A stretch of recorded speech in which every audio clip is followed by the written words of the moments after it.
Morning, everybody. It's 9 o'clock. We're going to go ahead and get started. If you have not already dropped your name and district in the chat box, please do so. Want to let you know that this training is being recorded.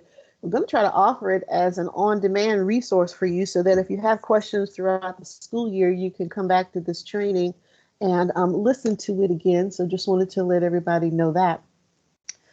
We have a couple of expectations here on the front screen, but we're going to review those a little bit later anyway. So let's go on to the next slide.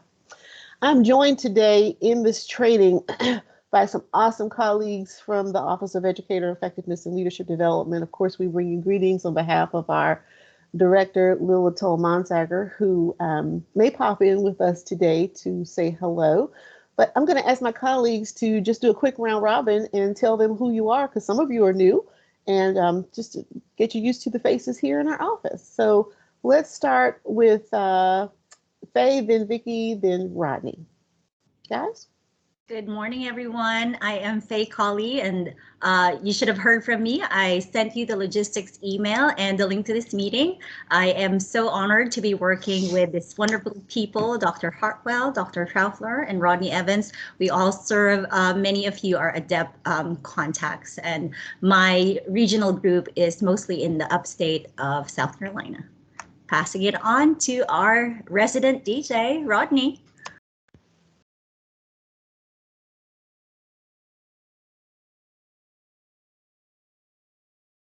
Vicki, if you could go next. Yeah, I'm good. I was trying to find the mute button with sharing. All right, good morning, everyone. My name is Rodney Evans, Education Associate on the effectiveness side. I'm also the SLO coordinator in our office. I support about 16 districts throughout the state with the ADEPT support. So we're glad to be with you on this morning, and we're here to support you in your role as a ADEPT coordinator. All right, next up. Okay, and I'm Vicki Traufler. I am the team lead for this awesome group of folks that I have the privilege to work with. I'm also the PADEPT coordinator. So I recognize a lot of you and a lot of your faces and your names because you're also involved with PADEPT as well as ADEPT. So looking forward to spending the day with you today. Thank you so much for being here. Thanks, everybody. We are missing one of our colleagues, Beverly Flythe. She had bereavement, and she's under the cloud of bereavement with her family. So our thoughts and prayers, of course, are with her and her family today. But Beverly, of course, sends her well wishes and wishes she was here with us today. But Vicki is standing in the gap. So thank you, Vicki, very, very much for that. And I am Dr. Hartwell. I work with SC Lead. I help pull reports together for the office, work with data. Everybody does that, but I kind of assist Lila in whatever way she needs with data. And then I have districts pretty much in the PD region, a couple in the low country, but most in the PD region. So that's a little bit about me. So let's go ahead and get started. On the next slide, you're going to see our agenda for today, really divided up into 7 parts. So you're going to spend this morning with us. And we might have a bit of a abrupt stop at 11:15 because our partners from the Office of Educator Services, they're going to join us at 11:15. So we want to make sure that we can get them in at that time. You're going to be able to ask your questions directly. If you have any questions about certification, what it takes for certain contracts, certain folks to get certified. If you have any questions about alternative certification programs, we're actually going to have the director of the entire office with us today. So you have access to a wealth of information if you have any questions about certification or alternative certification. So we're so glad that they're going to join us. Then we're going to take a brief break for lunch. Then we're going to come back and break into what we call topical breakout rooms, where you will have a chance to ask in-depth questions on specific topics. Now, we are going to, we have to be very cognizant of time because we have a lot to cover. Feel free to raise your hand, ask any questions that you need, but if you need deep dive questions, pick a mini session that aligns with closest to the topic. You're going to be in a breakout room with one of us, and we'll make sure that we get you covered before the end of the day today, but we won't be able to do quite as deep a dive as we're going through the overall day today. But at the end of the day, we're here for you. All right, on the next slide, Just a couple of training norms. Y'all know these. We've seen your faces. You've been with us in training. So we know that this is a very important topic because it's what you need to get through the year, right? We're going to cover some of the topics that you would ask the sclead.org help desk and things that you would call us for. So just make sure that you are focused. Please don't multitask.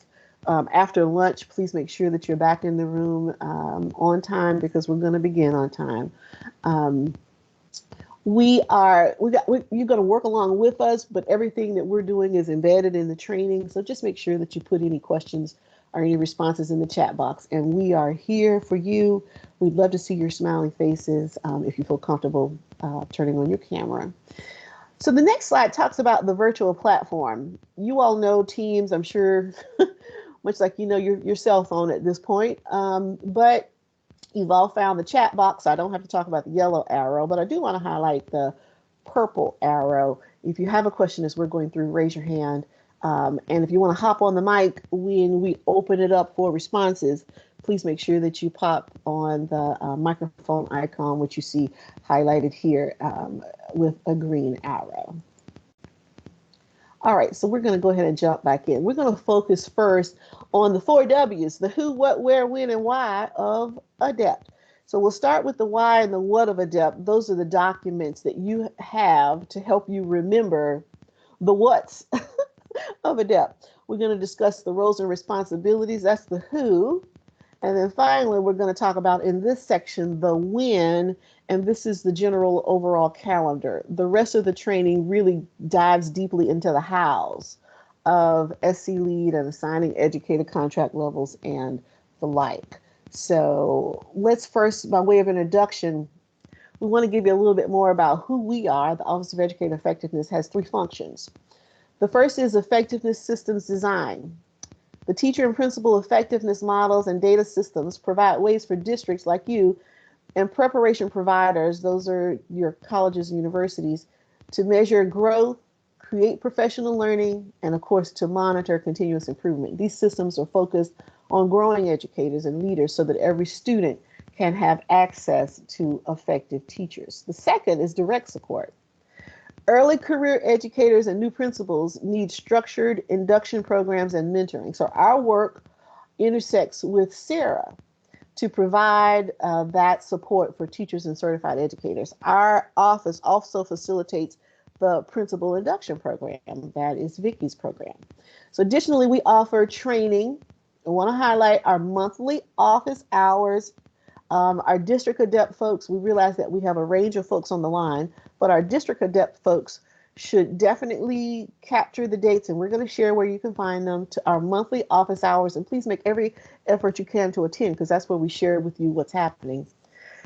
We also offer a tiered system of district support for the implementation, of course, of teacher and principal effectiveness programs. So your adept contact, and if you don't know who that is, you will by the end of the day. Your adept contact is part of that tiered support. So our third function, of course, is capacity building, as you see here on the screen. Our instructional leadership development cohorts serve the continuum of educators from teacher leaders to district leaders. Our aim, of course, is to build leaders' capacity to improve instruction in their schools and districts. Our cohorts focus on and model equitable access to effective instruction, personalization, and collective leadership.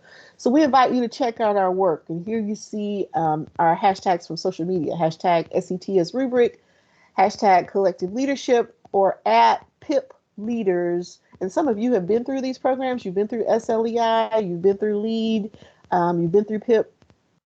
But check out our social media presence or check out our website at ed.sc.gov/educators and click on effectiveness or school and district leaders to learn a little more about us. So zooming in specifically on this next slide here, you're going to see the why of why we do this work. And this work is really done to retain effective educators. So zooming in specifically on the teacher and educator evaluation effectiveness systems, let's start with the why.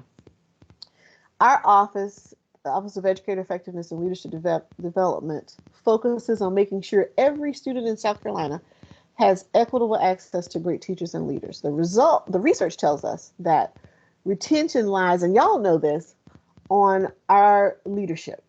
So Ingersoll in May noted in their research that shortages of teachers of color are generally caused less by recruitment shortfalls than by retention problems, right?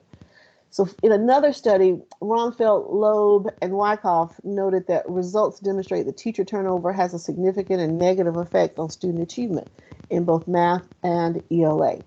Moreover, teacher turnover is particularly harmful to the achievement of students in schools with large populations of low-performing and minority students.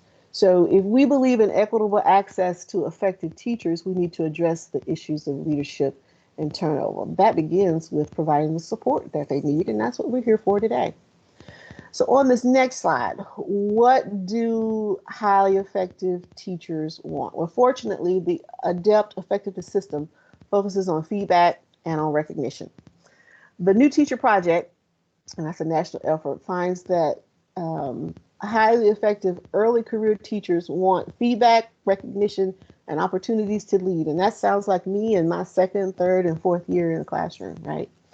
If you read this quotation you see here on the screen, you can see that effective teachers crave the feedback that our ADEPT process provides. It's part of our role as system leaders to make sure that even as we steer the what and the how of evaluations, we keep evaluators focused on their incredible power to grow and retain teachers. The evaluators are where the rubber meets the road, right? Through the relationships that they build, and more importantly, through the feedback that they provide. On the next slide, to assist you in your work, we have created a new addition to the Office of Educator Effectiveness and Leadership Development resources. We have created a Google site that we hope will serve as a one-stop shop for all things related to ADEPT administration. Now, all of our resources are on the web, but they're kind of in different places. So we thought for our new folks especially, having all of those resources curated into a Google site webpage would be helpful. So after lunch, this will be one of the breakout rooms to actually see the site. But we're going to send you the link when we email you your renewal certificate. So when you get that email, you'll have the link. Please bookmark it and use it. And I'll just give you a brief aside, the brief selling point. Faye and I worked on the Google site, and I bookmark it, and it's where I go first. I don't even go to the website anymore. I have my documents in my O drive. I don't even use my O drive anymore. I come to the Google site because everything is right there in one place, right? When I need resources to help answer questions. So on the site, you're going to have access to how-to videos. Now, this is going to be really key because you're going to hear a lot now, but then you kind of want to see the clicks, see the mouse move around the screen, see screenshots of the page.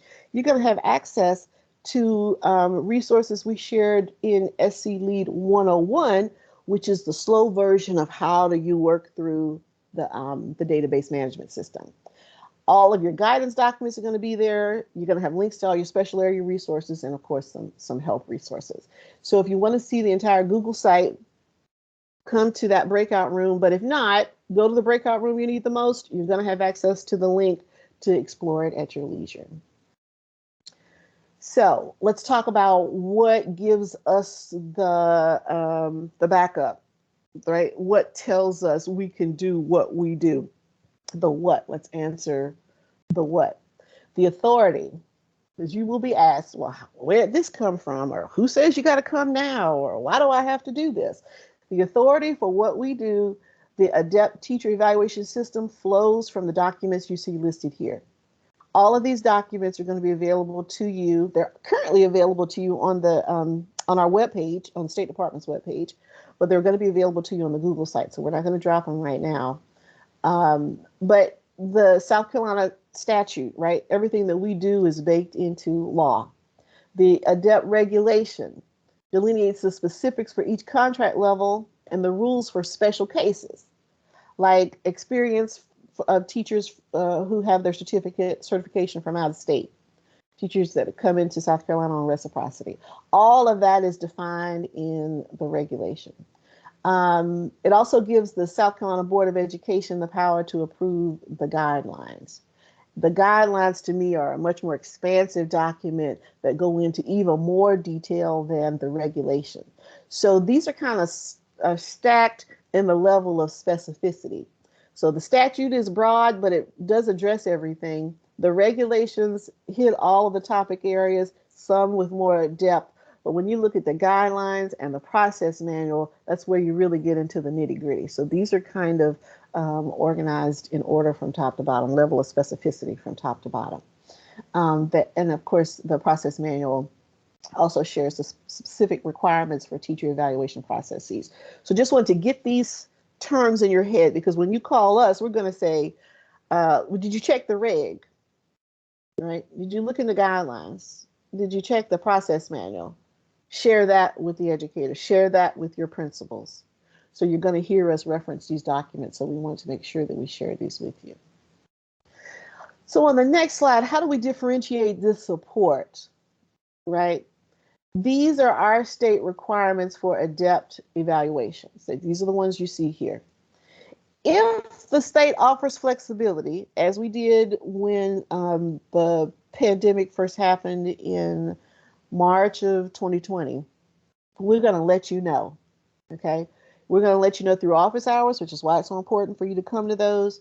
And we send out a monthly communication, our bi-monthly newsletter to our ADEPT contacts. So remember, when you look at these expectations, the state, SCDE, sets the floor, but districts have the right to go above and beyond and can take educators through our normal evaluation process, which you see here, or they can ask for more. But make sure that that's written. These are not willy-nilly these are not willy-nilly decisions, right, that an evaluator makes.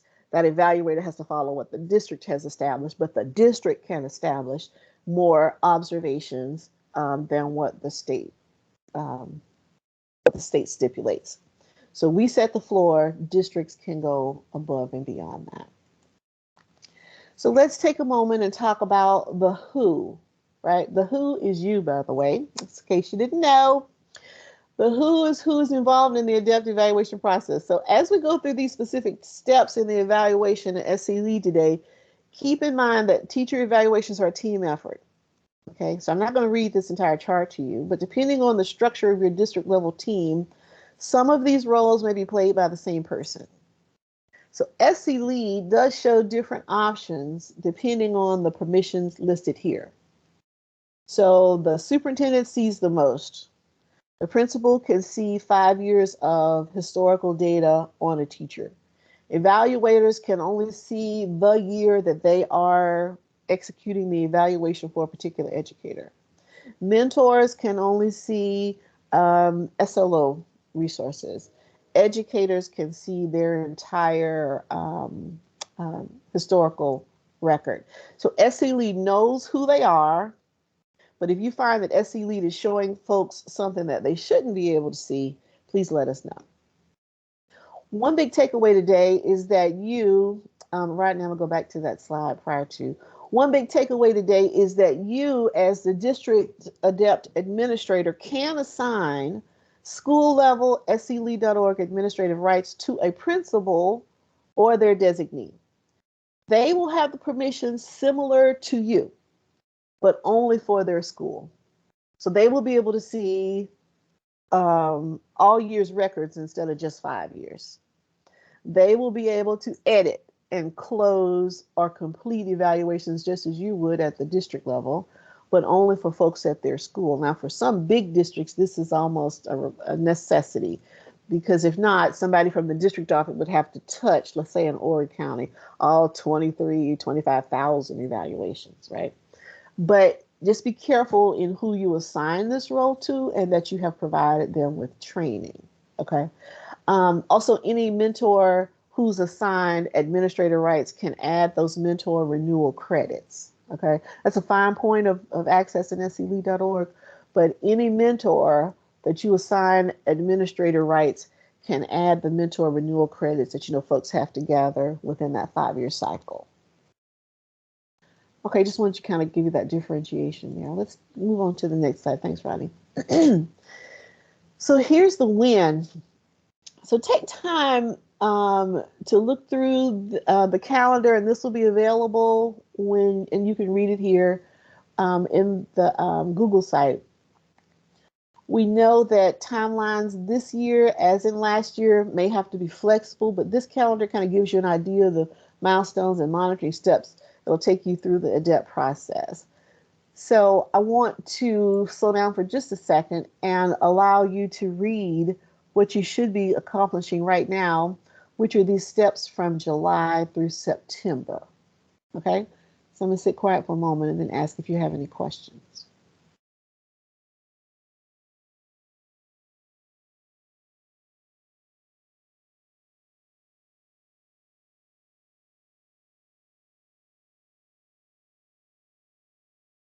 Okay, any questions? You can drop them in the chat or raise your hand. Again, you should be getting folks to sign orientations at the district level, and that's at the school level. At the district level, in order for folks to do that, they should already have their evaluation record created, which is that 2122 line, right? The 2122 line, that's created normally at the district level. Orientation should be signed. And when you have that first pre-conference, because remember, everything in the fall is announced, that's a great time to go ahead and get that SLO initial conference out of the way, preliminary initial conference out of the way. All right, so we've got some, y'all are familiar with this part of the process, so thank y'all. All right, we're going to go ahead and move on. You're all old hat, apparently. You're very familiar with, either as an educator, if you're newly stepping into your role, or if you're here for a refresher. You're very familiar with, of course, the SCTS process. This flow is typical in the preliminary cycle, where you start off with the pre-conference, the observation. Teachers have the option to reflect, and then they gather together for the post-conference. So just as a reminder, the final cycle, right? This is the preliminary cycle. The preliminary cycle is usually in the fall. The final cycle, which is in the spring, does not require this pre-conference because those observations are unannounced. So here's another resource that you got when Faye emailed you the logistics email. Here you see the two summaries of our scoring model. So you are either consensus, average, or you are under an alternate evaluation model. We do have some of those districts that are doing a completely different evaluation tool than SCTS, but their district had to go through great lengths to get that approved through our office. Otherwise, you're either consensus or average, and it's important for you to know which. So as you use these two tools, you have these in your possession. You will have access to them on the Google site. Make sure that you pay attention to the process key at the top of the page. It identifies, using initials, who, what role stands for what letter. Those letters are then captured behind each step, just to allow you kind of like a, what's the word I'm looking for? Kind of like a strategic plan, like who's going to do what when.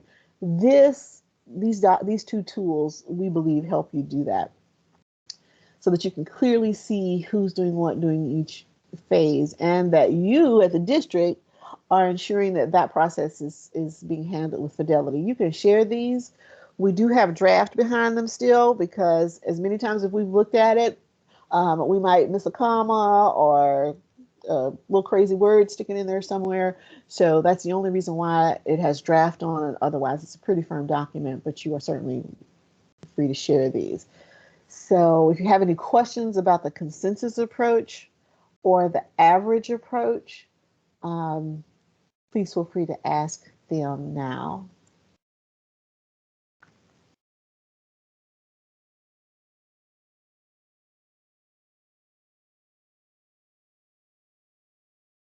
All right, Faye, yes. Yeah, Dr. Hartwell, we have questions from Jamie Brown, and welcome, Jamie. He's actually one of my new contacts from Jasper, and his questions might benefit others. So he's asking for those that are not showing SC Lead, if they're new, how do you get them in? And pretty much trying to reconfirm that they have to be added in SE Educator. So yes, if they're brand new, newly certified, they have to be added through SE Educator. If they're from another district, they have to be added first in SE Educator before they can populate in your district's list.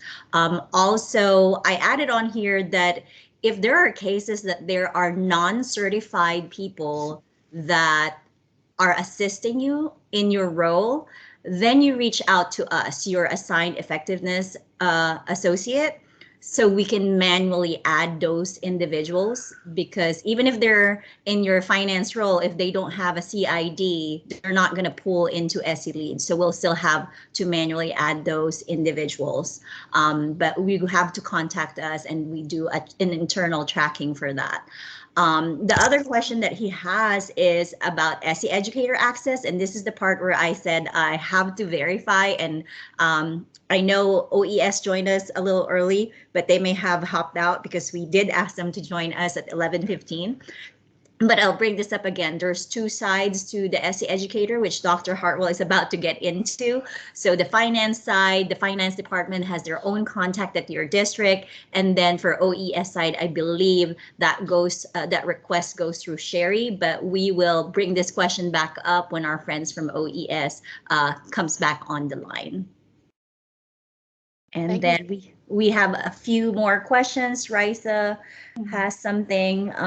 This may be forthcoming, but at what point can we begin adding our 2021-22 staff and entering evaluation teams? So we'll actually dig into that in our section for beginning of the year in SELead.org. And then a question is from Calandra. Will you be able to receive a copy of this training? I'm currently in the other State Department training, but this purely is information about ADEPT. We understand you all wear so many hats, and this is why Dr. Hartwell started the day saying we are trying to make this available to you online and let you know that we are recording, and we do have that new Google site so that it will be your one-stop shop in case you have to review anything from this training. And back to you, Dr. Hartwell. Thank you, Faye. Yeah, Faye hit it right on the head, and I believe that, well, I know that SE Educator has been open for about a week. So it is open and ready for you ready for your district contact person to start refining the list of who's assigned to what school. And we're going to talk a little bit more about that information here in the next step. So let's move on to talk about the data that's in SC Lead, because I think this is really critical to understanding why you're looking at what you're looking at. So let's begin, of course, by reviewing the data that you are required to report. Okay, so here you see a summary of what you are required. Remember, we shared the slides of why we're doing what we're doing, the regs, the statute, the guidelines, the process manual. Here is where you have to submit data, no matter your scoring level, no matter what model you're using. For educators on an induction or formative contract, you're required to report the 23 indicator scores and the consensus post-conference form if you're using the consensus scoring model. The SLO overall rating, it happens at the end of their cycle, and the next year's contract recommendation. So for your induction 1, 2, and 3 teachers, this is what you're required to report. All of the indicator scores, SLO, and then suggest what contract level they should be on next year. So if you receive somebody from another district and you look in SC Lead and it says that that district recommended a particular contract level, you are not bound by their recommendation. You can set, it's the district's decision about what contract you offer a particular educator. However, contract type and contract level and evaluation level, but just make sure that you are following the suggested progression. And we're going to share a document, and it's on the Google site that actually provides you some guidelines for that. So for educators on annual summative or annual diagnostic, annual summative or annual diagnostic, remember diagnostic is that formative contract level. Remember, an educator can only go on diagnostic before they hit annual summative or after their first unsuccessful annual summative. So you shouldn't have somebody, well, yes, you could. So to see annual diagnostic around an annual 4-year would raise a red flag and would be a reason for you to kind of look more deeply into that. So diagnostic is before they hit summative, meaning they need a little more skill building before they hit that high trigger summative contract level, or after they've not met annual summative and you want to give them some more support and time to build up their skill before they take the next annual summative. Remember that after the second annual summative not met, they don't meet it the first time, they don't meet it the second time, they are sanctioned, right? There's no ifs, ands, or buts about it. That means they lose their teaching certificate for 5 years, have to take all kind of coursework to get their certificate back. So if you have, and we call the educators that are on that annual summative the second time highly consequential. Not second time because the first one was incomplete, right? Not that one. But if they didn't meet and you put them back on annual summative, that's what we call a highly consequential evaluation. So for those folks, they're required again to report the indicator scores, submit the post-conference scoring form, the SLO score, and the contract recommendation levels. So let's look at continuing comprehensive. Continuing comprehensive happens normally in the 5th year, and the only reason it's happening in the 5th year is because when this came about in 1819, the line of demarcation for teachers to be thinking about when they're renewing their certificate happens in year 5. So we figure we're going to piggyback on that year because teachers already know that 5th year, I need to get it together. I need to be getting myself together, get my paperwork together. So this is a perfect time for us to come in and check the pulse, right? To check the pulse of how teachers are doing. So that's why it's a formative evaluation. That 5th year comprehensive is a formative evaluation. There's no link to the renewal of their certificate. We get that question all the time, right? It's no link between the outcome of the continuing formative and whether or not their certificate is renewed. This is simply an opportunity for you to get into the classroom of veteran educators, run them through the full tool. If they make all 3s and 4s in the fall, the district has the option of waiving the evaluation in the spring, but it gives you an opportunity to give them the same kind, veteran educators, the same kind of feedback that novice and new to the profession teachers provide. So that's continuing formative. Continuing summative contract, they are still required to report the indicator scores, the SLO score, and of course, next year contract recommendations. Just a quick reminder about continuing summative. Before you put anybody on a continuing summative, they have to have that written letter with their contract prior to the year, so that they know in the next year they're going to be on continuing formative, right? That is written into our guidance, right? Non-negotiable. For educators on continuing GBE contracts, you're required to report, of course, met, not met, SLO overall score, next year contract level. So let's talk a little bit about LOA. For teachers placed on an LOA, because they are employed less than 152 days, the district makes the decision to report data on these educators. Okay, it's up to you. A lot of people go ahead and do it because they want to keep records on everybody in their district. We recommend it, but of course it's not required. You are, however, required to report data for alternative certification route teachers who are placed on an LOA. So if you got a PACE teacher, a TFA teacher, ABCTE teacher who's on an LOA, you are required to report evaluation data from them. These teachers would be on an LOA if they're in that winter cohort, and they're not even going to get their certificate until the middle of the year. So for these teachers, you are required to report met, not met, the SLO overall, and next year's contract recommendation. We're going to go into contracts a little bit later, but just want to give you a little teaser for that. So let's talk about, Faye gave us a little teaser about what's in the system. On the next page, it kind of tells you where SC Lead pulls data from. SC Lead only creates the evaluation data that your evaluators put in. That's all we are responsible for. All other data we draw in from other databases, which is why Faye made the comment, if they are new to the state or new to the profession, you can't add them in because they've not been added to SC Educator, because we pull those lists from another database. So we only create what y'all put in. Everything else comes from a different database. So here you see what we pull from the finance side of SC Educator. Here you see what we pull in from the Office of Educator Services side. And all of this information on the Ed Services is actually linked under an educator's profile. So you can go to CPS if you want to see this data, and you probably would see a lot more, but you have a quick resource right in SC Lead under their profile to see what their certification areas are. Not their social security number, but their certification areas, their experience, all that. Those two specific pieces of information are linked for quick review in sclead.org. Questions about evaluated credential, we're going to get into that later. We don't create that, right? We don't curate that. That comes from NIET. We just pull in from their database. And of course, anything around mentor credentials, the trainers insert that information into SC Lead.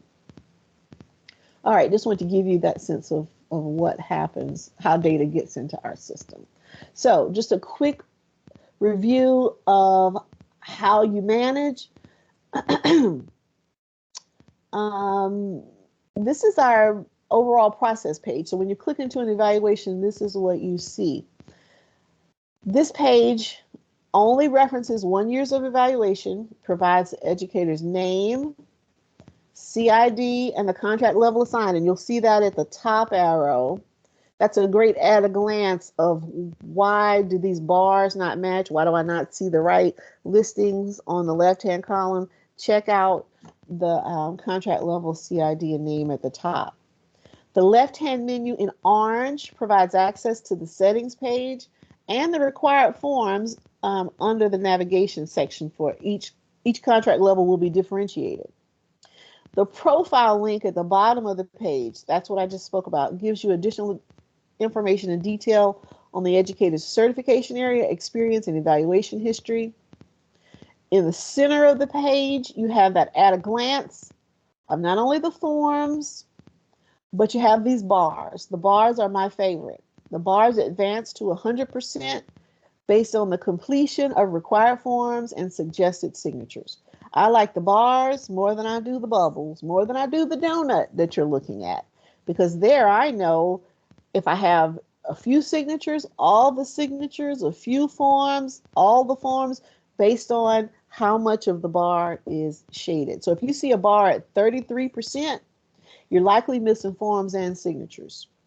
If you see a bar at 90%, you're likely just missing a signature or two. Okay, the big donut at the bottom, to the right of the page, gives you a big overall sense of how the evaluation is progressing for that particular educator. At the bottom of the page, you see that you have the ability to set the team. So just one caveat here.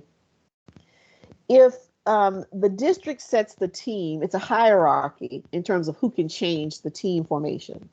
If the district sets the team, only the district or the role above it, which we talked about earlier, which is the superintendent, can change the team. If the school sets the team, the school can change the team, and any role above it, which would be the district or the superintendent. But if the district sets the team, roles beneath it cannot change the team. The teacher cannot go in there and change their team. The principal cannot go in there and change teams if the district set the team. If you find out that that's happening, please let us know as soon as possible.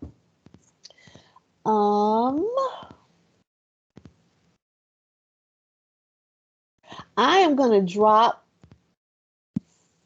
for you, so I'm supposed to drop it on phone, a link in the chat box. Most of you already have this link, or you know about this document. I apologize for it being so light, but this is the link to the to the position code document. And we talked about how we don't assign that data in sclead.org. It's based on what's pulled out of the system. So when you go into this document, it'll have a column that says whether or not a particular position is required to be evaluated under ADEPT. Like we always get the question about ROTC instructors. Are they required to be evaluated by ADEPT? So when you go in there, you look for the position code for ROTC and follow it over under the ADEPT required column, and it'll say no. So if you see an educator here and you want to say, wait a minute, I don't even think they're supposed to be evaluated. They're a coach. You go and confirm their position code, double check on this document, and it will tell you whether or not they're to be evaluated by ADEPT or not. Okay, so wanted to make sure that you had that particular resource handy. This resource is also going to be bookmarked for you in the Google site. All right, so let's quickly talk about things you need to keep your eye on this next page. So we just talked about the status page, the evaluation status page in sclead.org, but you don't have to necessarily go in an evaluation. You can come to this page, which you should find under districts and schools. I'm sorry, under evaluations. You're going to be clicking on evaluations in the teal bar. Click on evaluations and you'll see all evaluations listed for your district or by your role. You'll see evaluations as noted, as allowed. Keep your eye on the filled bubbles, the partially filled bubbles. And that'll let you know how your district is progressing without going into each individual educator's record and looking at the bars. So within a week or two, you should have all of your O bubbles, which are your orientations. They should all be dark because teachers should have been exposed to what their evaluation model is going to be, what evaluation process are going to be under, who's on their team. All of that's described actually in the data. So if you want to know what you're supposed to tell them during the orientation, click into someone's orientation and read the description box at the top. It'll tell you what's supposed to be in an orientation. We have sample orientations for special areas. You don't have to create those, right? So use this evaluations page as an at-a-glance to determine how your entire district is moving along. If you go to districts and schools and you look at the big donut, it doesn't give you a lot of detail. But if you come to evaluations and just scroll down your page and you're seeing empty OBS stands for the observation, and you're in November and you're looking at 50% empty OBS bubbles, you need to start calling some people, right? You need to start calling and checking in on some folks. So the progress of summative evaluations is something else to keep your eye on. You can go to the left-hand column in sclead. Faye's going to talk about that. Filter out for summative evaluations and look at those. Look at those status bubbles. Look at those status bars for individual educators, because those summatives are hard to quote unquote make up because you have to have 2 in the fall and 2 in the spring.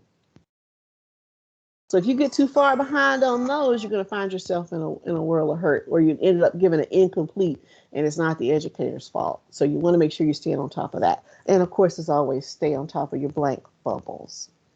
All right, Faye's going to take us even deeper, a deeper dive into, as we approach Labor Day, last day of summer. Faye's going to take us a deeper dive into sclead.org. So I'm going to turn it over to Faye. Faye? Thank you, Dr. Hartwell. And we greatly appreciate you setting the foundation of the W's. Hopefully everybody that's here know that what we're doing today is tied to your role. If you figured out you attended the wrong training and you had to leave, we understand. Moving on with the sclead.org, for this section, I'll be providing you tips, prerequisites, and overview of steps around how to set up evaluation records, evaluation teams, and orientation. So hopefully I'll get to answer, I believe, Rice's question about the adding when you could do that. So this will be an overview. In the afternoon, I'll be here in the main room. So if you have additional questions and we still need to review a little bit deeper, feel free to stay with me or join Rodney's esli.org FAQ mini session. So on the next slide, let's talk about some prerequisites for setting up evaluation. I have a question. Do you have educators who are no longer with your district, letter A, B, administrators who's no longer with your district, B, C, newly hired educators, D, newly hired administrators, E, educators or administrators who move positions or schools in your districts, or F, all of the above. You can pick one letter or as many that apply to you. Okay, I see a lot of Fs so far. All apply. Yes, A and C. Okay.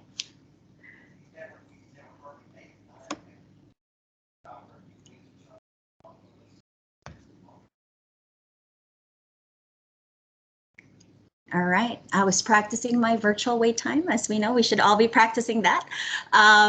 So thank you for your responses. So your response is actually what justifies the need for a step that we call cleaning up your staff list. Okay, so the benefits of that is that you will avoid accidentally creating evaluation records for educators who are no longer at your school or district. Your educators or administrators will show at the correct location, and you can ensure that a former esli.org adept administrator no longer has access to evaluation records. Because remember, Dr. Hartwell talked about those permissions that exist if you're given a certain level, role, or permission. And as she mentioned earlier, you can grant adept administrator rights to newly hired administrators so they can start utilizing esli.org. So how do we do that cleanup? We're going to move on to the next slide and talk about cleaning up. Let's get familiar with the staff list. So if you've been using esli.org, you've noticed that there's a difference. Before we had the tabs that said evaluated and non-evaluated. This year, we continue to update the system, make it more user-friendly. This year, the system has changed to where you have to filter first. So on the left side, you'll see a screenshot from my pretend school where I filtered it to the academic year, and then the evaluated staff list. So you can filter to either evaluated or non-evaluated. It auto-populates the academic year, but always just check just to be sure that you are checking at the right set of staff list. You'll see their corresponding roles and positions, as well as evaluation types. And then you'll see on the rightmost column, I didn't highlight that, but the word details. So if you're looking kind of like the middle of that screenshot on the left, you'll have the educator's name, the role, the evaluation type, and then like in orange, that word is detail. Sorry, it's so tiny. So to remove, let's talk about removing a staff member who's no longer teaching at your school, or maybe is still certified but no longer in a teaching role. To remove that, what you do is you have to be in this evaluated staff list. You click on details, and then what you do is what it'll show here on the upper right image. You want to click edit, and then from here you will change the role of that educator. So you do not want to leave it as educator. Change the role to no role if that person is no longer in your district, no longer at your school. And then the evaluation type is not evaluated. Okay. Now, if it were somebody that was a former principal that was still showing, once you change to no role, the administrator rights will disappear. So the box there will disappear. If you had an assistant principal that you gave rights last year, once you switch that role to no role, it will show as no longer having that box for administrator rights. Okay, We are going to move along with the rest of our cleanup steps. So this time, so you've removed somebody, then you also said that it applies to you that you have some new staff members. Now, again, remember Jamie's question from earlier. If they're entirely brand new to your districts, this will not work for you. These steps won't apply. But if they're within your district and they're just moving from one school to another, then these steps should work for you. Okay, and what you have to do is, again, get on your, whether it's on your evaluated staff list, and then you filter it, just like we showed in the earlier slide, and then you want to click on where it says add school staff. And you have to select the person with the correct CID. We always have trouble if we choose the wrong person. We do not want a person to have access to a school that they're not supposed to be part of. You want to select the correct position code. And I reiterate, you might want to communicate with your finance person, because if you select the wrong position code, once SE Educator's finance side communicates with SE Lead, they're going to think that you have a different person. So therefore, a person's name might appear twice. So then after you've, fixed your list, you might have to clean up again and remove somebody that you just added manually. So somebody asked the question, like, we had to wait until September waiting for PCS to open up in the past. And this is my understanding, your district was waiting on the system to actually staff the people so they don't accidentally add them and then have the wrong code, and then you'll have multiple people. So it's understandable some districts actually waited for the systems to communicate. So this year we have SE Educator, which is supposed to be up, but did have a glitch issue sometime last week. So some of the staffing may not still show up properly. But if you can't wait, you can do this adding staff steps and removing staff steps, as long as you are confident you're matching the correct position code. Okay, so moving on with the steps on this slide, you want to enter the appropriate role, evaluation type, and then click submit. Okay. Okay, so here, Carrie, you're asking, is there a way to edit the position code once it's created, or you have to delete the position code and recreate? There is no way to edit it. Once you've added it, Roddy, could you go back one slide so maybe I can illustrate this to Carrie? I think I can pull from the screenshot from the previous one. So let's see. I'm trying to see which one would apply as a screenshot.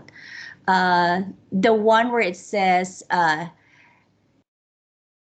SELead.org staff list, Rodney, would be the slide where I could refer to respond to Carrie. Okay, so on this slide on the upper right, you see where that edit is highlighted. On the upper right screenshot, there's that really thin line. There's an upper section and a lower section in that screenshot. The upper section you cannot edit. So once you've added them, that position code that you put in will remain. So you'll have to actually remove or delete that person and add them back to change that position code. So when you put it in, it'll, what we're trying to say is you can clean up, but you might add more work to yourself. So that's why sometimes other districts wait for the system to communicate, but others are confident with what they're picking. So they move forward with these steps of manually removing and adding. Okay, and Dr. Brandon Gant asks, is there a way to add staff from out of state and new to the professional certificate?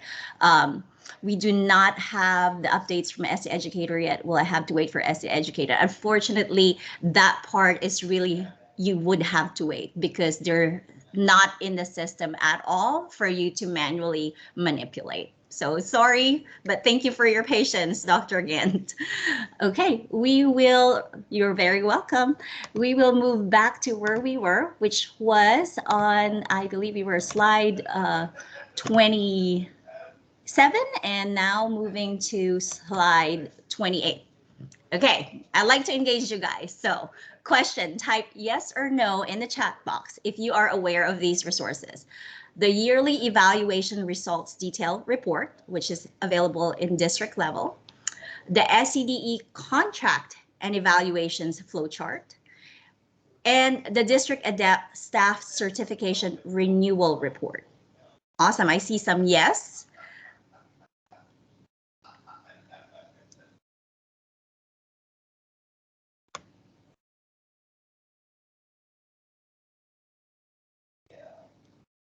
Wonderful. I see yeses. Great job to you. I'm actually like really jumping for joy in my seat because these are important resources for you.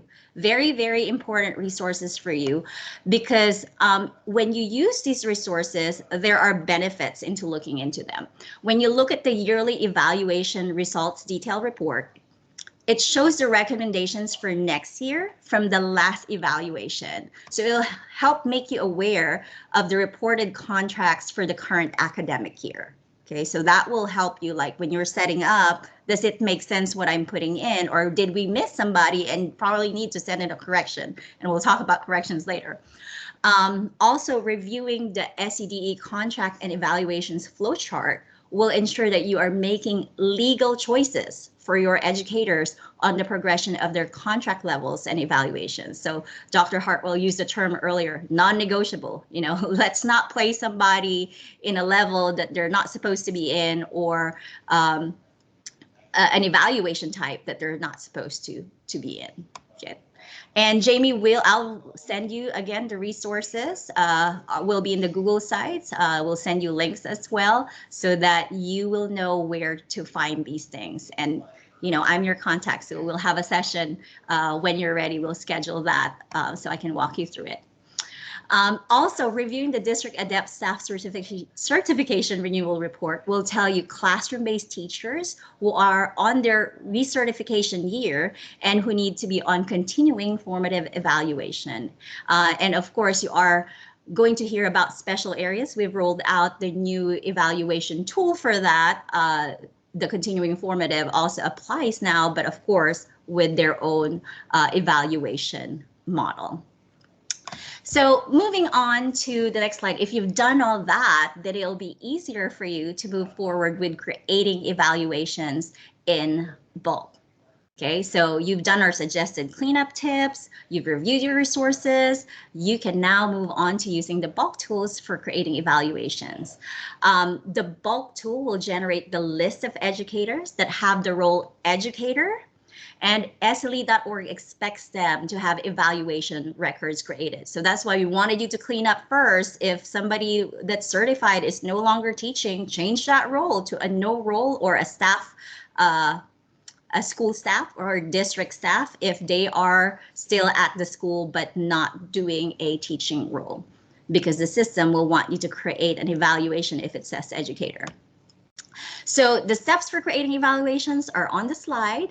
We'll share a video resource for you to use. So I will not be going over each step in detail as I did in the previous slides, but we'll just go over a few tips, okay? So creating evaluations in bulk can be done at the district level or school level. You can find the tool under your district or school dashboard's left vertical menu.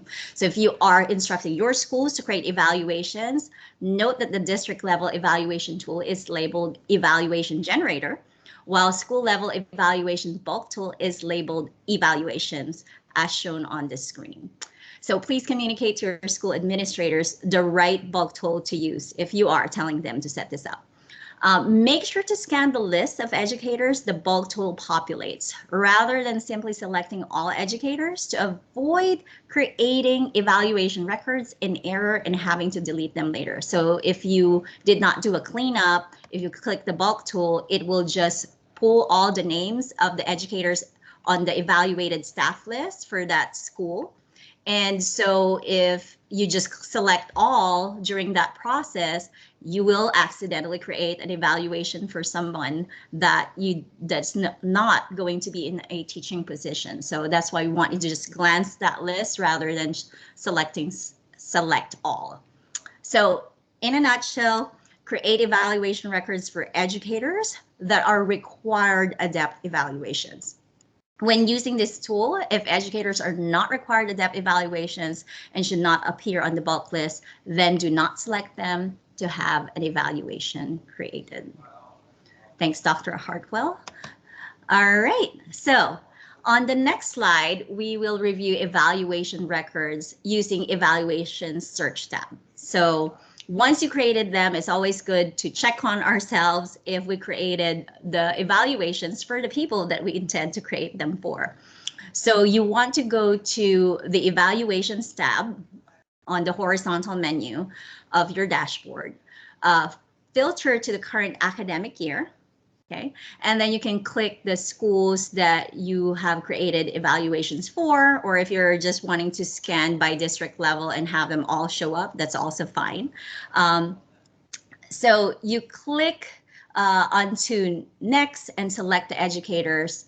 You know what, I think I messed up these steps on this slide, but when you're checking or reviewing, what you want to do is actually look at the list.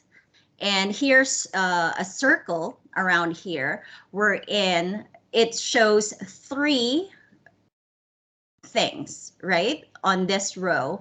And what you're looking at is how you created that evaluation. That's the evaluation settings. If you have less than 3 rows, then you did not set it up correctly. You want to make sure that on the first row, there's an academic year, there's the evaluation type, and also on the second row, there's the evaluation contract level and evaluation level. And then on the third row that you see an evaluation model. So when you're scanning quickly, if there's only 1 or 2 lines, you need to go back to that specific evaluation and then edit it.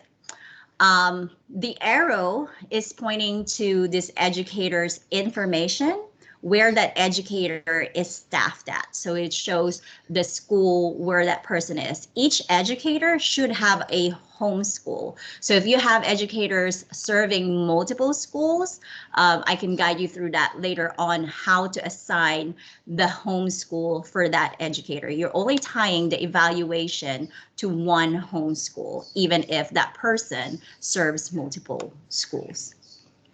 Faye, I just wanted to pop in really quick and say that if you don't have the 3 lines that Faye is talking about, the 3 lines of information in the middle column, the system won't know what forms to populate, and it won't be able to help you with the information or the error messages that keep you on track if the information in that center column is wrong or missing.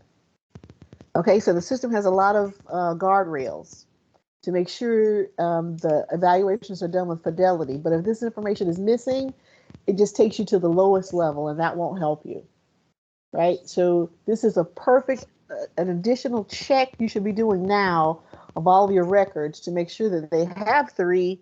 And then if something pops out at you that, hey, that person's not supposed to be on continuing summative or continuing GBE, or that person, I just submitted I know that they just submitted me some information to renew their certificate. They should be on continuing formative. This is where you can see it at a glance and be able to correct it before it gets too far down the line. Okay, so Faye, that's a great tip. Thanks, Dr. Hartwell. So very, very important. Dr. Hartwell's chiming in just to drive that thought in. You need to set them up, and then you need to double check that you set them up correctly. So that's the nutshell for that section. On the next slide, I have another question for you. At this point in the year, which of these have you already completed for your district? And you can choose multiple letters. A, have you done a review of your staff credentials report? B, have you ensured all your certified mentors and evaluators are listed in the staff credentials report?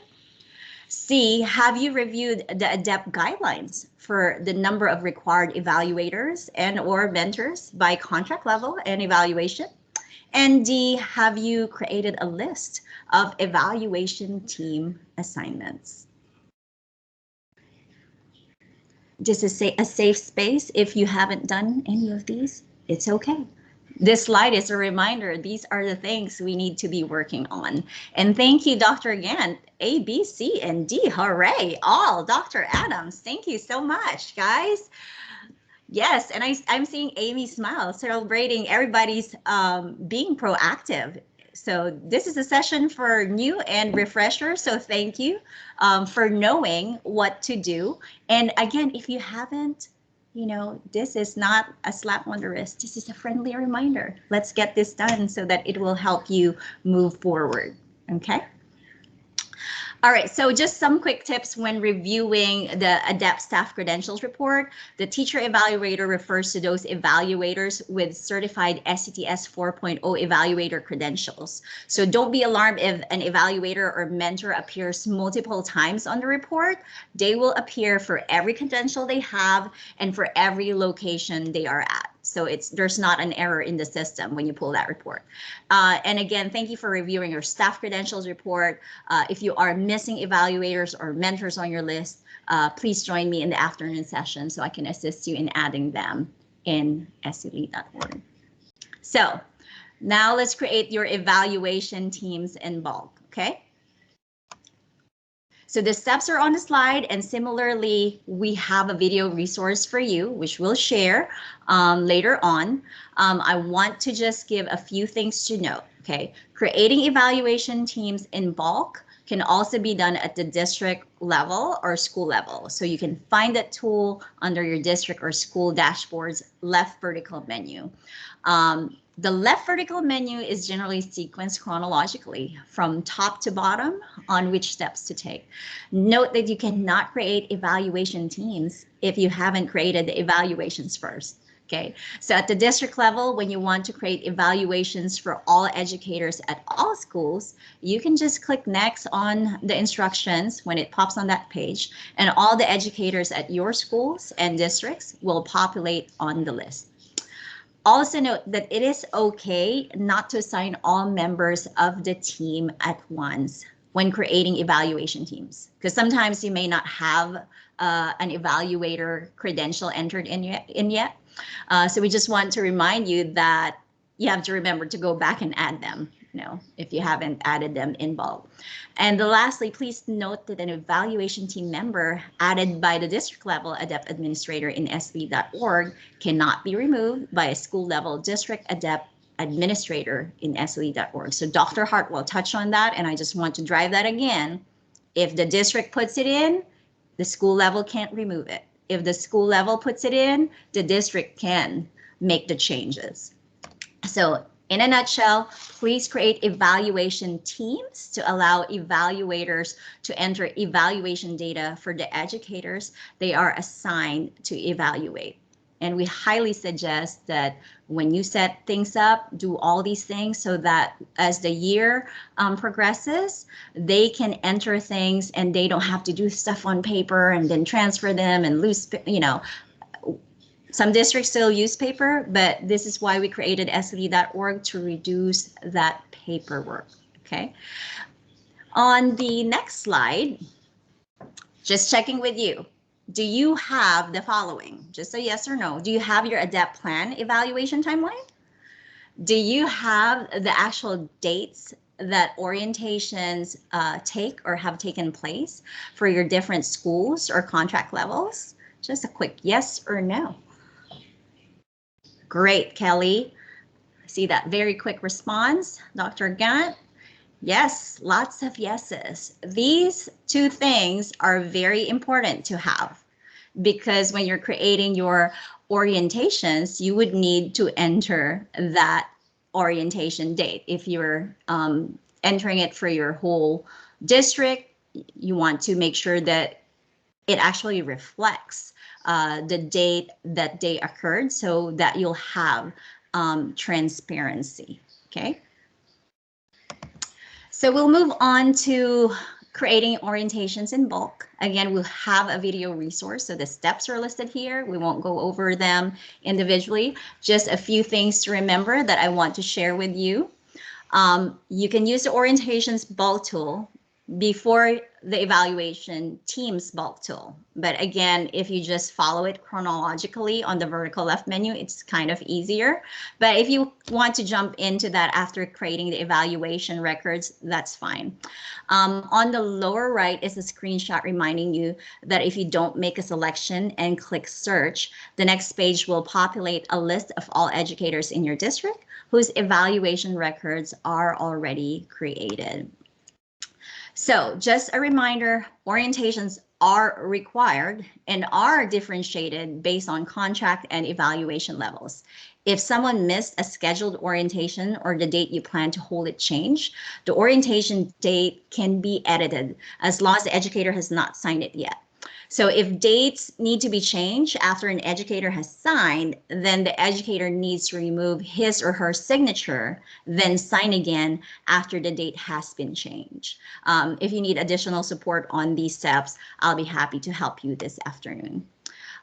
In a nutshell, educators cannot sign an orientation in the system if they have not been created. So that is one of the top questions that our SELE.org support gets in the beginning of the year.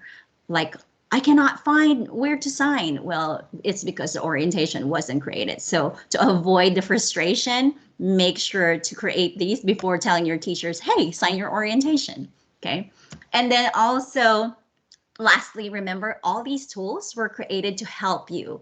We want you to be able to easily start the documentation of adept evaluations in SELE.org. These tools were highly requested by districts. And so before I wrap up, I've been talking about the videos. So I'm just gonna grab this quick link. This was to our SELE.org training. That's our Google site. We have the different videos, and you'll find there where it says administrative, like resources, where you're creating, adding, removing staff, and that should be very, very helpful. And I'm about to wrap up, but wanted to post these scenarios. Which of these are your concerns?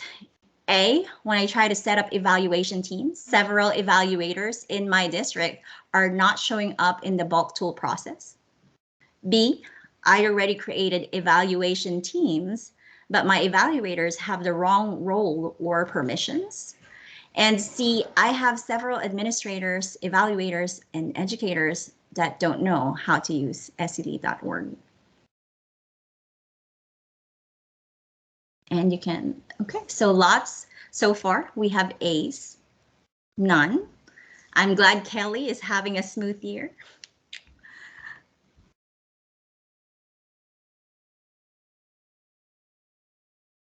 All right, so since I've seen responses on A, we'll go over the response to A, and then maybe Dr. Adams can join me in the afternoon. We'll touch on C. So for A on the next slide, again, that scenario is when I try to set up evaluation teams, several evaluators in my district are not showing up in the bulk tool process. So there are a few reasons that you may be experiencing this, as is shown on these things on the slide. A, the educator may not have the evaluator credential needed. So if you selected all to add somebody to teachers' evaluation teams, if one of them is a special areas educator, right? And you're trying to add a person that doesn't have a special areas credential, and it's specific. Each one has a guidance counselor, evaluator credential, a school counselor, evaluator credential, school librarian, evaluator credential, and you also have the psychologists, where we have the SLPs, evaluator credential. So if you're trying to add it to all, and that person you're trying to add is missing any of those credentials, then it wouldn't populate for you, because the system already knows that this person is missing a credential to be added to a specific educator. Okay, so in that case, I would suggest to manually go to the evaluation record and add the evaluator to that evaluation team. Okay. And we do have a few Cs, and if you have the chance, I'll talk about that in the afternoon. So join me here in the main room. For the sake of time, we did answer questions throughout. So I will. Thank you, Lila. I'm glad that answered your question, one of your questions. We'll go ahead and move on and have Rodney pick up with managing the evaluation process. Rodney, take it away. All right. Thank you so much, Faye. All right. So we'll now definitely look at managing the evaluation process, looking at SLOs, TLGs, and reports that you can pull on SCLead.org. So we will continue with the simplified SLO on this current school year after the feedback that we've gotten from the field on last year. And the goal of the SLO is to facilitate job-embedded reflection on how students are growing and how teaching practice is connected to that. The SLO functions as the individual professional growth plan for all classroom-based teachers. All classroom-based teachers are required to complete a SLO that focuses on a teacher-created goal, 1 to 2 high-priority standards, and 1 instructional strategy related to the SCTS 4.0 indicators. Beginning of the year and end of the year conferences with the SLO approvers are required, but the mid-course conference may be folded into existing data team meetings, professional learning community, or PLCs, department meetings, grade level meetings, or other collaborative meetings at the school level. SLO resources are posted on our SLO webpage for support, such as the SLO template that has been updated to reflect the changes on this year that we've discussed and will continue to discuss this morning. The SLO rubric, the quality review tool, and SLO examples.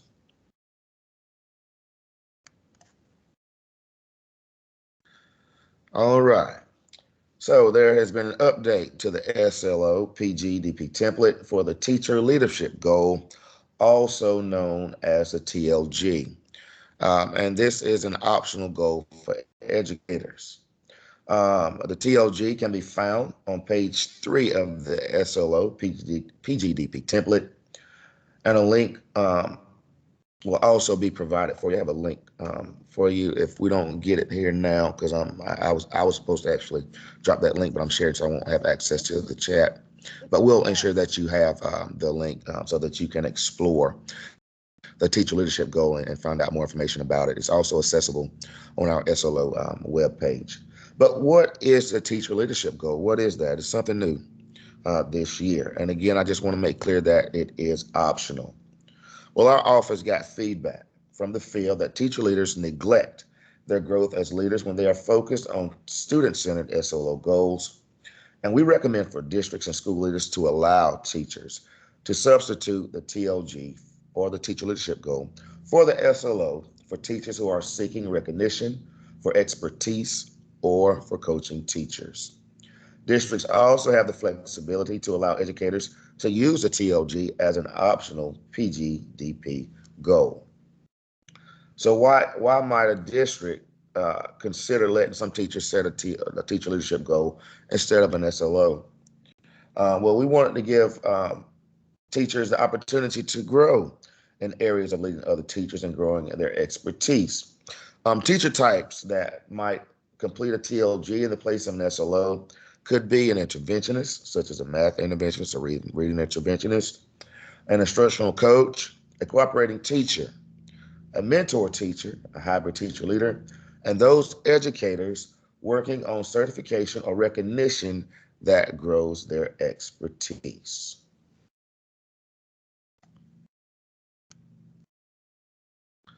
All right, tracking evaluation progress. You can manage evaluations in SCLead.org by tracking progress on educators' orientation, observations, and student growth and professional goals. So that's what you want to track as far as the evaluation progress in SCLead.org. All right, so tracking orientation. Okay, they've talked to you this morning about the orientation process on SLE.org. So how do you track orientation? All right. Well, you can do this by pulling the staff evaluation status adept report. Okay. And to do this, you want to refer to column O to see that the orientation is complete. If it is false, that means that the educator has not signed the orientation. If it is true, that means they have signed the orientation. For those that are false, you may want to check that you created orientations for them. Remember, we don't have a report that pulls specific orientation dates entered, but again, an educator can't sign an orientation if it has not been created.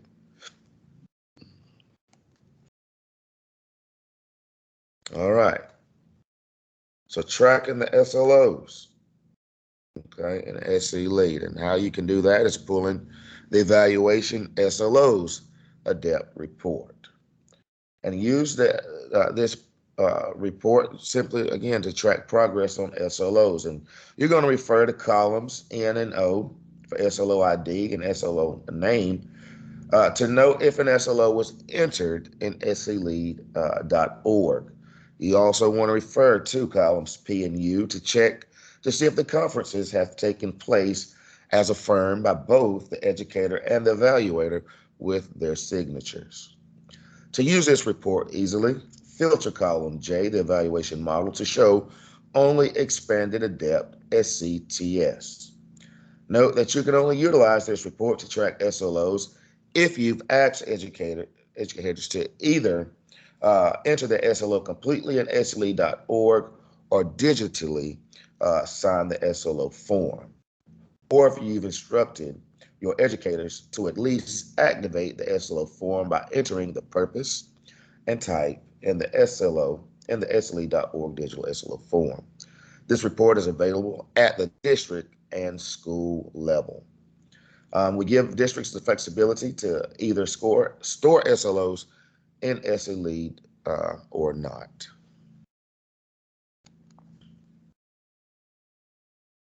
All right, tracking observations.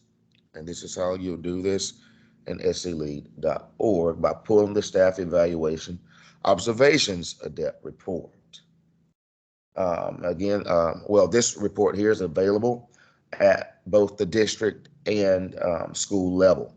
And to pull this report, when focusing on this report, you want to refer to columns N through AA for details of the observation. Columns Z and AA are automatically defaulted to know when the observation entered in SLE.org is not signed by either the observer nor the educator. When pulling this report, it will pull non-evaluated staff. Make sure to filter column P, evaluation model, to only show expanded adept SCTS. Then filter column R, evaluation level, and uncheck the GBE to only show and check for summative and formative evaluations.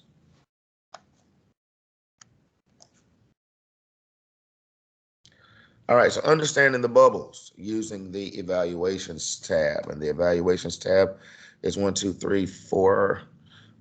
spaces over to the right at the top of the menu box at the top here in teal. How to understand the bubbles using the evaluations tab. Well, you will notice that the first bubble on the left is O, of course, or OR, and that's for orientation, okay? And this will darken if the orientation is signed. This bubble will remain unfilled if the educator has not signed his or her orientation in SELead.org.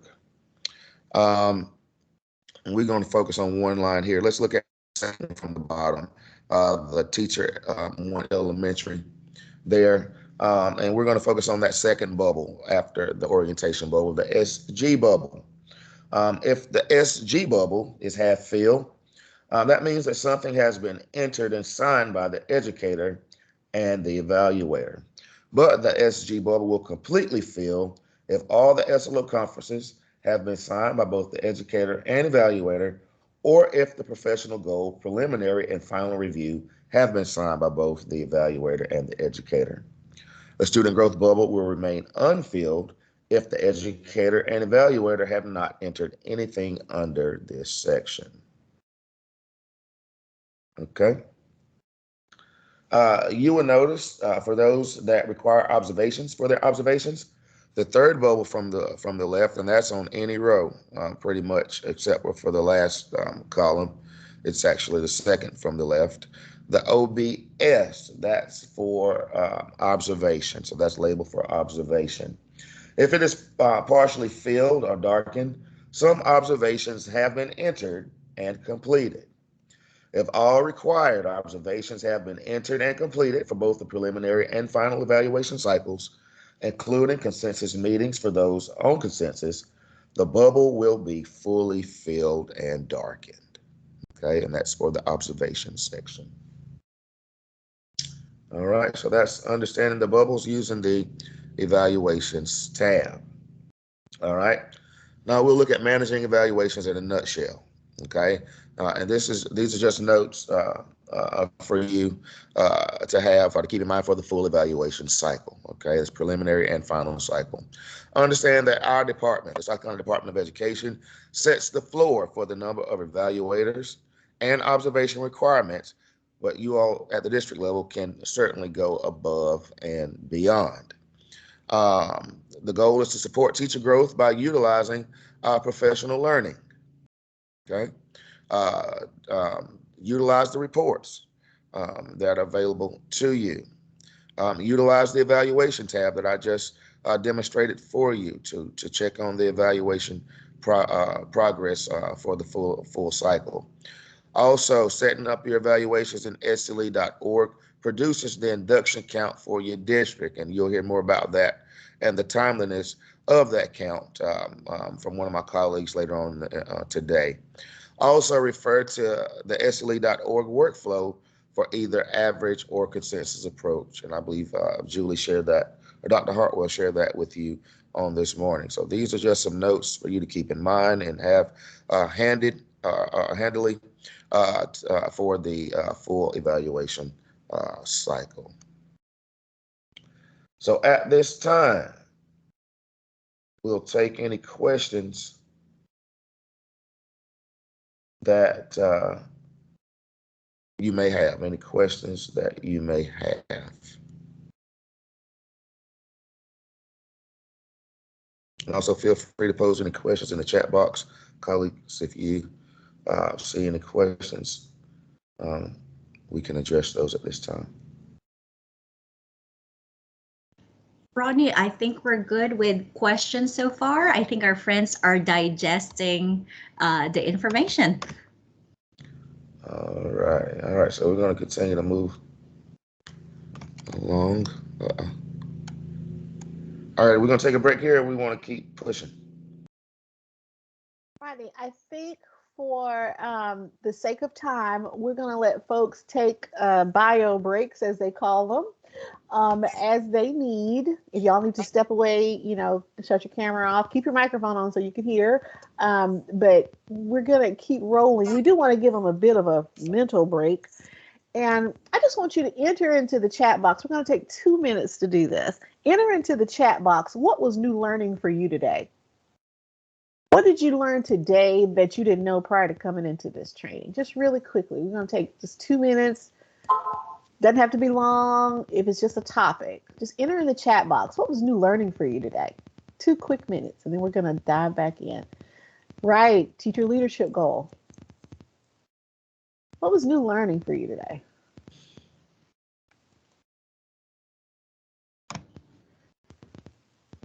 There are special area orientation resources, and they are located on the SCDE district page, and we will we'll gather the link for that and share it with you. Great question. Lila, the hierarchy for evaluation team additions and deletions. Great. More information about the evaluation reports. Thank you, Dr. Warren. The tools, Jamie, absolutely. Alt certs, Amen, Megan. Even if they're on LOA, alt certs must be listed in SC Lead. Y'all are taking all of the big ticket to do takeaways that we talk about when we were prepping for this training. TLG, absolutely. And Faye has dropped in, and I forget the participant whose question this was. My apologies. Who asked about where are the links to the special area orientations that are already prepped for you. Faye has dropped that link into the chat box, so you don't have to create those. We give you a template you can build onto it, but those are already have been prepped for you. That was a request from the field, and Lula is very big about our office being responsive to what you need, what you tell us you need. So kind of be thinking about that as you go through the training today. Sheila, we're going to get to that. Absolutely. The templates. Thank you. Thank you, Faith. They said you can adjust the orientation. The Google site, we can't wait for you to see it, Dr. Gant. It's really going to be helpful. Everything in one place. Kind of like Costco. Or Walmart.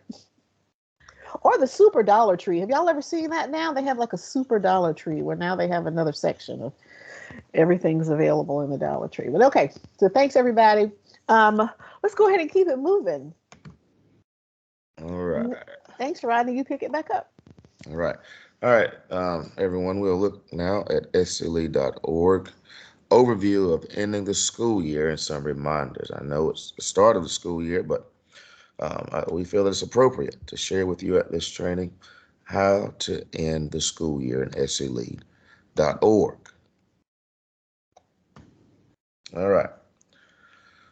Of the 4 SCTS rubric domains, the scoring and the professionalism domain is formatted as a checklist and should be completed by the principal or the principal's designee. It is important to know that only the final review from the professionalism review will be calculated with the educator's overall composite rating and scores. All right, and not only the one from the final review, but let's say there were 2 added. Could have been one that was added in error. The most recent or the last review will be the one that will be calculated in the overall effectiveness rating. Okay. Most importantly, please ensure that your principals do not forget to complete this section by adding the final review under the professionalism review section of this page, or the record will not be able to complete.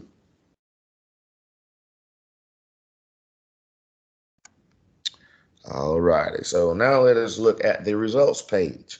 Here you will see a portion of the results page with data sections that an evaluator, you, as the district administrator or the system, will populate. The overall status of met or not met comes from the final overall composite rating score using a formula in sclead.org. The overall composite rating score comes from the calculation of rubric scores from the 4 domains using the SLO as a modifier. An SLO score of 4 will increase the score by 0.25, right? Or that's the highest of the performance levels, which will be exemplary. And a score of 1 will decrease the score by 0.25, needs improvement. A score of 2 or 3, or proficient, or needs improvement. I'm sorry, a 1, of course, would be unsatisfactory. I'm sorry, but a 2 or 3 needs improvement or proficient will not affect the final overall composite rating score. Okay, the SLO rating of unsatisfactory, needs improvement, proficient, or exemplary will have to be selected on the results page instead of the number ratings. At some districts, you have the autonomy to use a different rubric than what we have at the state. And that would have been indicated in your ADEPT plan that was approved back in August, early part of the month. For recommendations, please select the appropriate evaluation level, contract, and hire status for the upcoming school year. This selection has a drop-down box feature in SC Lead. Signatures in SC Lead need to be present from the principal or evaluator chair before an evaluation can be completed by the district adept administrator. Again, signatures in sclead.org must be present from the principal or evaluator chair before an evaluation can be completed at the end of the year by the district adept administrator. Completing evaluation records in sclead.org. Again, I'm just going to reiterate, okay, that signature has to be present by the evaluation chair and the principal before you can close out these records at the end of the year. The adept coordinator needs to check that the recommendations are for next year are correct on this page.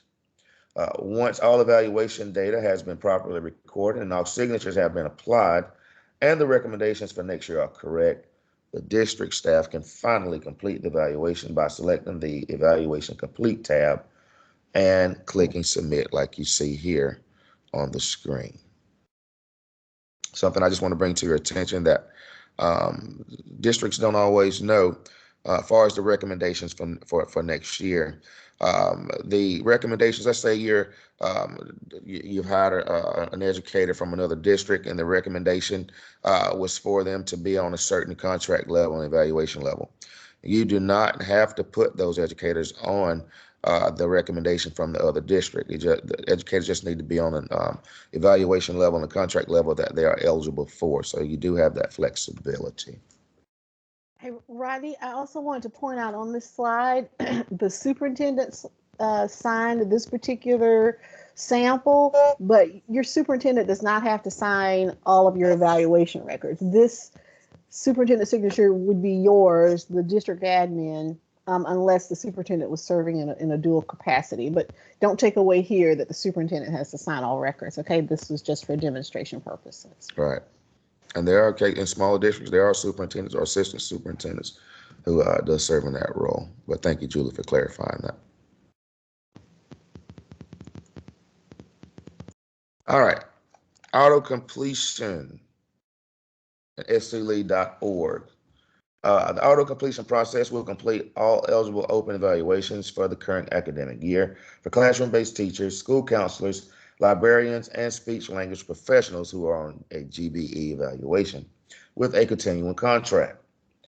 The overall statuses and or recommendations for the evaluations will be added if they have not already been set. The overall statuses will be set to met, and the recommendations for next year will also be set to rehired with a GBE evaluation level and a continuing contract level. Classroom-based teacher evaluations missing an SLO score will not be updated or closed. The auto completion feature is activated by our office and will begin on or around May 1st and will run periodically or weekly until the reporting deadline of June 20th of next year. This feature is strictly for continuing GBE educators who have SLO scores in SC Lead or who evaluators have clicked the skip SLO feature for. Okay. One thing to keep in mind, if there are educators who will fall under this class who should not be on continuing GBE next year, then you definitely want to touch those records before auto completion starts.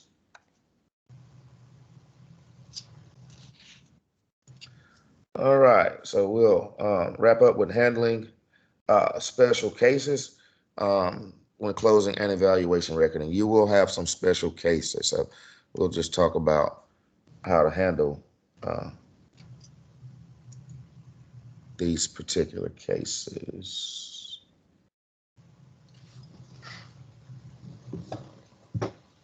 Okay.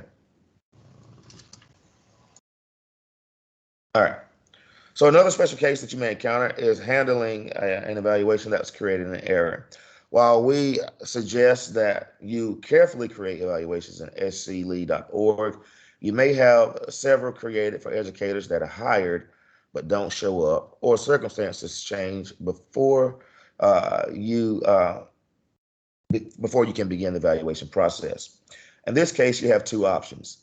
If they have spent any time in the district at all, it may be cleaner to close the evaluation so that you will have a record of that person being in the district even if only for a short time. If the person never shows up, removing the evaluation may be the best option. To remove the evaluation, you want to select the current year's evaluation record, click on evaluation settings, select remove evaluation, and then confirm. The record will no longer be visible under the evaluations tab, but could be recovered by Randa, and that's the company who manages SULE.org for us, if needed.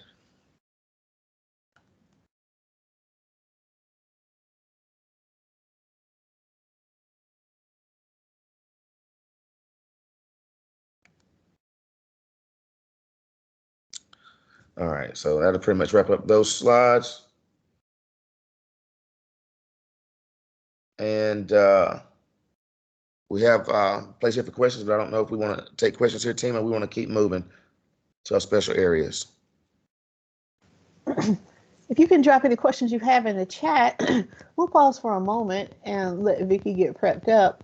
And if we don't get any questions or hand raised, we'll move right on to Dr. Troffler. So if you have questions, drop them in the chat and or raise your hand and we'll keep moving.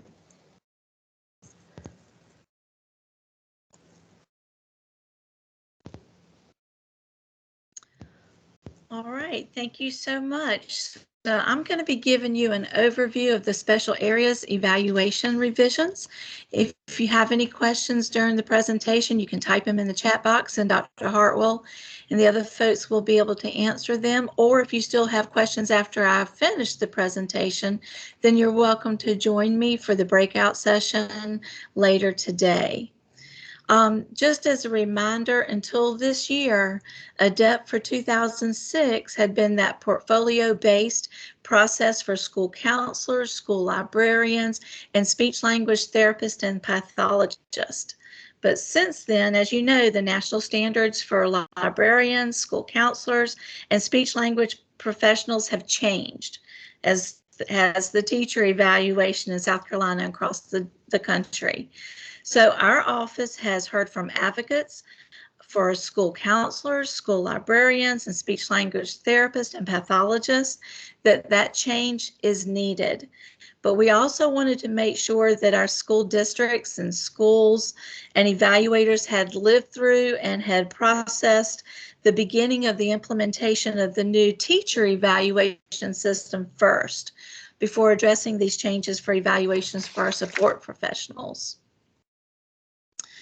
So on the next slide, we received some feedback from over 300 school librarians, school counselors, and speech language therapists and pathologists and their administrators from the winter of 2018 to the spring of 2019.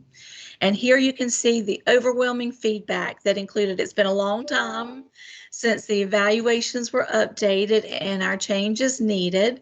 We wanted a shift from evaluation to professional growth and development. So away from a checklist to a more meaningful feedback process. Our administrative evaluators needed to have the knowledge and understanding of the roles and responsibilities of these special areas. Our evaluations should align to national standards and organizations, and we needed to eliminate that long-range plan and unnecessary paperwork and those isolated interviews. So our advisory groups helped to make proposals of what the evaluations could look and sound like, including how to incorporate those national standards for the evaluation instrument, the weightings of the domains, what artifacts should be required, how the evaluation teams and process would look for the educators early in their career versus later on, what to keep, what to change, and what to eliminate from the current evaluation system. So our advisory groups landed on 5 major changes that address those feedback processes that we were given. So those changes included using a 4-level rubric to measure growth, equipping our administrative evaluators with the knowledge of the unique roles and responsibilities, alignment to national standards and organizations, reducing paperwork by replacing that long-range plan with a tailored year-long guiding document, and replacing those isolated interviews with conferencing and reflection. So instead of requiring that long-range plan during the years of formative and summative evaluations, we wanted to tailor meaningful documents to assist each one of these groups in guiding them through a successful school year. This was to reduce those planning documents that the practitioners and the evaluators said were unnecessary and just for show. So these documents are working documents that can be adjusted throughout the school year as needed and be revisited by the practitioner and the evaluator multiple times during the school year. So for the school counselors and the librarians, this will happen during an approval conference, the preliminary cycle evaluation conference, and during the final cycle evaluation conference. For the speech language professionals, a sampling of their IEPs and evaluations are part of that observation process. So we know that all practitioners do not need the same level or type of feedback, so the support that they're given can be tailored to their needs. You'll notice that for each evaluation team, regardless of the contract level, is required to have an administrative evaluator or their designee. For some contract levels, in addition to this, there is a requirement for a content expert that must be trained and certified in the content area. This requirement has not changed. So for school librarians, this content expert must be a school librarian. For the school counselors, it must be a school counselor. We did change the requirements for the speech language professional. It must be a speech language professional, or now we've added it can be a special education educator. So the guidelines for each special area can provide more specific details surrounding the evaluation teams. So as we've already stated, the evaluation process and the number of evaluations depend greatly on the special area and the type of evaluation that the practitioner is undergoing. So generally speaking, all educators are evaluated every year. Specific details of each are thoroughly explored during the evaluator training. Generally speaking, the formative and summative evaluations for the speech language professionals include a records review at the beginning of the year. The POP cycle during the preliminary evaluation cycle during the fall includes a pre-conference, an observation, and a post-conference. There are two types of observations for the speech language professional: an observation of the IEP meeting and the observation of a therapy session. So after the preliminary evaluation conference mid-year, the final evaluation cycle includes an OP cycle, which is an observation and a post-conference. The final evaluation conference is held at the end of the school year. Remember that waivers of observation can be granted at the discretion of the evaluation chair for particular years if all criteria are met. These waivers are definitely explained and explored during the evaluator training. So please refer to the guidelines for the waivers for each of these special areas. During all of the years, speech language professionals participate in a goals-based evaluation. So during those GBE years, speech language professionals will develop a professional goal that impacts student growth. Generally speaking, the formative and summative evaluations for the school counselor include an approval conference at the beginning of the year. This is when the administrative evaluator approves the school counselor plan, the school counselor goal, and the annual calendar. The POP cycle during the preliminary evaluation cycle during the fall includes a pre-conference, an observation, and a post-conference. After the preliminary evaluation conference mid-year, the final evaluation conference includes another POP cycle for the school counselors only. This is because those observations of the school counselor are all announced with a pre-conference and a post-conference. Then the final evaluation conference is held at the end of the school year. Remember that waivers of observation can be granted at the discretion of the evaluation chair for particular years if all of the criteria are met. And these waivers will be explored during the evaluator training. So if you have any questions about these waivers, please be sure to refer to the guidelines. And that document is linked in the chat. For all of the years, the school counselor participate in the goals-based evaluation. So during the GBE years, the school counselors will develop a student growth goal. Then for the school librarians, generally speaking, the formative and summative evaluations of the school librarian include an approval conference at the beginning of the year. And this is when the evaluator approves the school librarian plan. The POP cycle during the preliminary evaluation cycle includes the pre-conference, the observation, and a post-conference.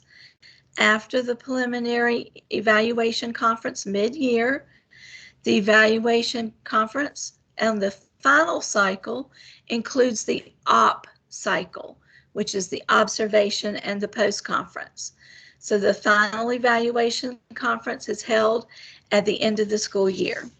Again, waivers of observation can be granted at the discretion of the evaluation chair for several years if the criteria are met. These waivers will be explored during the evaluator training.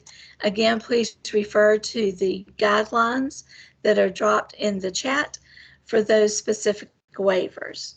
Then during all the other years, the school librarians participate in a goals-based evaluation, and during those GBE years, the school librarians will develop a professional goal that impacts student growth. As you can see from this slide, the role of the evaluator in the evaluation process is to gather information regarding the evaluator or the educator's professional practice from multiple sources over time and to provide timely, actionable, meaningful feedback that will enable the educator to grow professionally. Please note that when a mentor is assigned to the evaluation team, this does not mean that the mentor will evaluate the educator. Rather, the mentor's role is to provide support. So mentors must attend a separate mentor training, which is that 2-day South Carolina mentor training, in order to serve. It is of utmost importance that the evaluator understand the confidentiality that must be respected between the mentor and the the educator. The mentor is trained to know when and how to share any information with the evaluator. And now we will take a deep dive by Dr. Hartwell into the contract levels and the evaluation types. Dr. Trautler, we do have a question from Calandra, and I believe you talked about it on each of the slides, but we just want to drive it in. All special areas complete a GBE, correct? Yes, it's called a GBE for the school librarian and the speech language professionals. For the school counselor, it's a student growth goal. Instead of the GBE, it's called a student growth goal. And within the student growth goal, there's still room there for professional growth as well. Thank you, Dr. Traffler. You're welcome. Thank you, Dr. Traffler. We're going to go ahead, as Vicki said, and get into contract level. So remember, well, two caveats before we get started. We're almost to lunch, but if you need to take any bio breaks or a stretch break, please, feel free to do so. Stand in place, give it a good stretch, take a bio break, but we are going to roll on because we don't want to miss an ounce of this information, and we have our partners in OES yet to come. So we want to make sure y'all get as much information as you can, because this is information you're using in real time. So we want to make sure you get it, but please feel free to take bio breaks and a quick stretch break if you need to. So the other caveat about this section is that we are giving you as general an approach as we can, specific about contract levels. But as you know, contract levels can be very gray, right? Because teachers, educators, and special area classroom-based teachers and special area educators present a lot of different scenarios to you, many of whom, if they're not straightforward, you call us and get another set of eyes on it. So as we go through these scenarios, Mary Hipp, who is the director of OES, is going to also clarify and give us a deeper understanding of a comment that we made earlier when she comes aboard. Just want to let you know that if you have any questions, if something is not as straightforward as what we're telling you here, especially when you start looking at contract levels in your district, please reach out to us. Not only do you have the guiding documents to advise, but you can also call your regional education associate, and we'll get a second set of eyes on it to make sure that we can advise in the right way. But the ultimate decision for contract levels are up to the district. So let's get in. So as district adept leads, you have many roles. The evaluation specific ones are issuing contract levels that match the guidance. That's what I just talked about. Putting contract levels in on time, making sure that you have on-time submission of data and reports, or your debt plan and your data. Orientating educators to their evaluation process, supporting mentoring and induction, reporting, as I said, the evaluation data. Ronnie talked a lot about the reports to kind of help you know where there are holes that are missing, data that's missing, correcting evaluation data, and overseeing compliant reporting and implementation. So at this time of the year, it's very typical that we receive a lot of questions about contract types and evaluations that should be offered to educators. So we're going to slow it down just a little and walk through the different contract types. And I think this addresses somebody's question from earlier. So on this next slide, you're going to see an at-a-glance flow chart of how contracts move from one contract to the next. Oh, thank you, Faye. Faye is so good. Okay, Faye has already dropped in the link to the flow chart. Now, this is a document that you're going to have available on the Google site, but it's also one that I have printed out on my desk, because when you call me, I pull this document right here. I'll pull the flow chart and I read the guidance. It tells me how educators can advance from one to the next. But here you can see those contract options for educators as they complete each contract year. So just to Ronnie, can you go back to the slide before, just really quickly? I just want to demonstrate. If you have an educator who's on annual summative, which is the second box there to the right, if the educator met, you see the contract options to the left. If the educator did not meet that particular year, you see the contract options to the right. Okay. Remember, if it was incomplete, the educator should repeat. If it was incomplete, like we do to Fidelity, the educator should repeat that contract level. So you do have the flow chart, but you'll also have access to it in the Google site. All right, on the next page, let's talk about inductions. The first contract level offered to beginning educators. Educators on an induction contract are on an initial certificate contract versus certificate. Certificates issued by the Office of Educator Services, educators on an induction contract or on an initial certificate, and should be preparing to advance their certificate. This evaluation is formative. Remember, formative is skill building, right? With induction, there is not a GBE or a summative evaluation.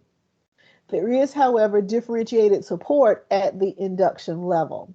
And your district had to spell out what that differentiated support was for induction 1, induction 2, and induction 3 in their ADEPT plan, because you can't offer the same support at each levels because the educators have different needs, right? My first year out, I had way different needs than my second year. There were some things I learned how to do my first year that I didn't need my second year, but there were things I was exposed to in my second year that I had no idea would occur in my first year, and I needed help with those. So your district has already differentiated those services.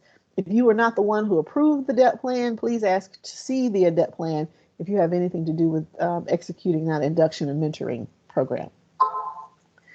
All right, let's go to the next slide. So each year, districts receive ADEPT funding based on the number of Induction 1 teachers that you're serving, right? There's money tied to your Induction 1 teachers.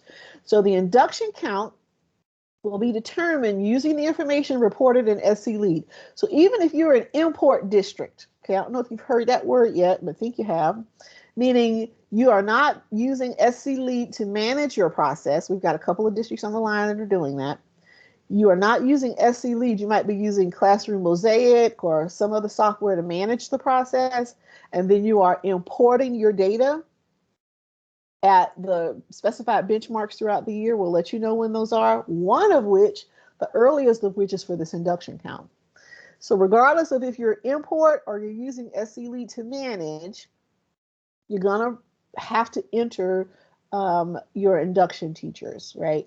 Not necessarily their scores at this point if you're import, but you do have to enter their name and their contract level so that we'll have an official count.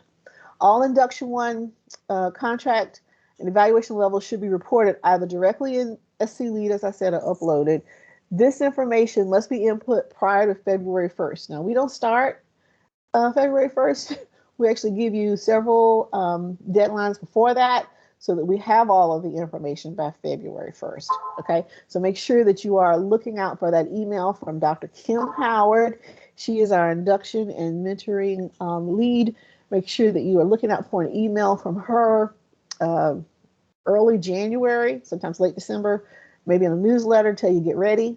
Early January, you're gonna check those 3 lines that Faye talked about. Make sure that your induction teachers are marked so that you can get the funding to support the execution of your induction and mentoring programs. So this information, of course, as I said, the deadline for it to be in is February 1st, but you will have deadlines before that, so please pay attention to those. Let's look at annual contracts. So annual contracts. After educators complete an induction year, they're eligible for an annual contract. This contract is usually where the evaluation process identifies whether an educator is ready to advance to a professional certificate. So notice I'm saying contract versus certificate. So there are 3 processes at this level. There's the formal, which we call the summative. There's the diagnostic, which we already talked about, which is skill building.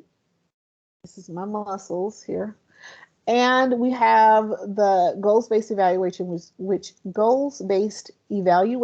which is GBE. An educator can be on an annual contract, and this is for our new folks, for a maximum of 4 years. Expectations to 4-year maximum would be if exceptions, my apologies, to a 4-year maximum would be if somewhere in the cycle there was an incomplete that had to be repeated the following year. That may go beyond, may push them 1 year above the 4 years. Teachers returning on an international contract can have more than 4 years of the annual contract after completing induction again. And we'll talk about international teachers, and you're going to hear from the lead for international teachers who's going to be with us as a part of the Office of Educator Services. We're delighted to have our partners with us to answer those specifics. Diagnostic assistance, I talked a little bit about this earlier. A teacher who demonstrates potential but is not quite ready for that formal evaluation process. Perhaps they were unsuccessful in an induction year. So let's say they were met, then not met, induction 2. You put them on induction 3, they were still not met. You don't want to slam them into annual summative. You might introduce them to annual because they've run out of inductions. Introduce them into diagnostic. Remember, diagnostic happens before the first summative, which would be after induction, or after the first unsuccessful, the first not met at annual summative. So either not quite ready for the first formal evaluation process, they were unsuccessful in induction, or after the first unsuccessful at the annual contract level. Just as a reminder, write this down somewhere, put it in a file folder in the back of your brain. You can only put folks on diagnostic one time, right? Only put folks on annual diagnostic, annual formative one time. GBE, for this level, educators will complete an SLO if they meet the business rules for students or during, if they meet the business rules. If they don't meet the business rules, meaning they have 6 students or less, as it applies to the business rules during that SLO interval. All right. Let's look at the next contract level, which is continuing contract. So once an educator successfully completes a summative evaluation at the annual level and satisfies all requirements for a professional certificate, passing the praxis, he or she is eligible for a continuing contract.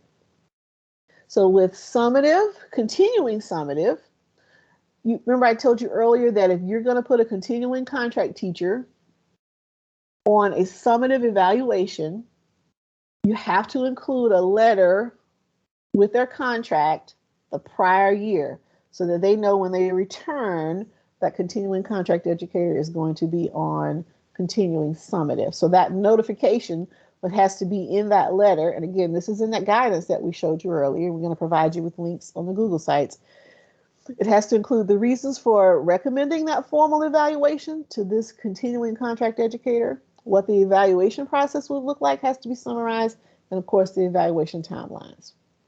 We already addressed the rationale behind continuing formative. We've got these veteran educators that in our prior system may not have been observed once they passed into the continuing contract arena. So now we've inserted this continuing formative, which links to that 5th year, that line of demarcation, when educators already have in their mind, hey, I am supposed to be renewing my certificate this year. I should have all of my things in by this renewal deadline. We piggybacked on that deadline, and this gives you as the district an opportunity to provide veteran teachers with the same kind of supports that induction and annual teachers get by running them through the model, right? Running them through the tool, the SCTS process. And also for special areas through the special areas process. If they score for classroom-based teachers 3s and 4s in the preliminary cycle, you have the option of waiving the final cycle. All right, let's move to the next one, talking about letters of agreement. And again, we're going to get some more specific guidance about our alt-cert teachers who are on letters of agreement. But let's think about classroom-based teachers, educators who are not eligible for a contract because they're hired for a period of less than 152 days may be hired on an LOA. So as a district coordinator, you need to ensure that your district has a clear process of what to do with these educators. Because LOA doesn't fall under a DEP. Reporting of these evaluations is not required. Remember, we shared that. However, all certification educators, such as those in the PACE program on an LOA, will need that data reported in SC Lead for certification program requirement purposes. And we did get some clarification, and Mary Hipp is going to go deeper into this, that if they were employed for more than 152 days, meaning not less, but more, you could go ahead and issue them an induction contract. And Mary's going to make sure that we're all clear about that when she comes on and gives us some clarification. All right. So that's a little slow walk through contract types. So we're going to do a quick check for understanding, and we are on time to bring our partners in. We're going to take a break from our part and allow the Office of Educator Services to step in at 11:15. But I think we can get through at least a couple of these questions. We're going to quiz you a little bit. We're going to look at some different contract and evaluation scenarios related questions. Okay, you're going to have an opportunity just to drop some feedback or whatever you think your best guess is in the chat box, or you can hop on the mic. But the answers for these scenarios are, of course, found in our ADEPT regulations, which is 43205.1. All right, so let me read the scenario to you, and you tell me what contract you think you might offer. So your district is in the process of rehiring a teacher on an international teaching certificate. She's been with the district previously and returned to Spain after completing an annual 4 contract.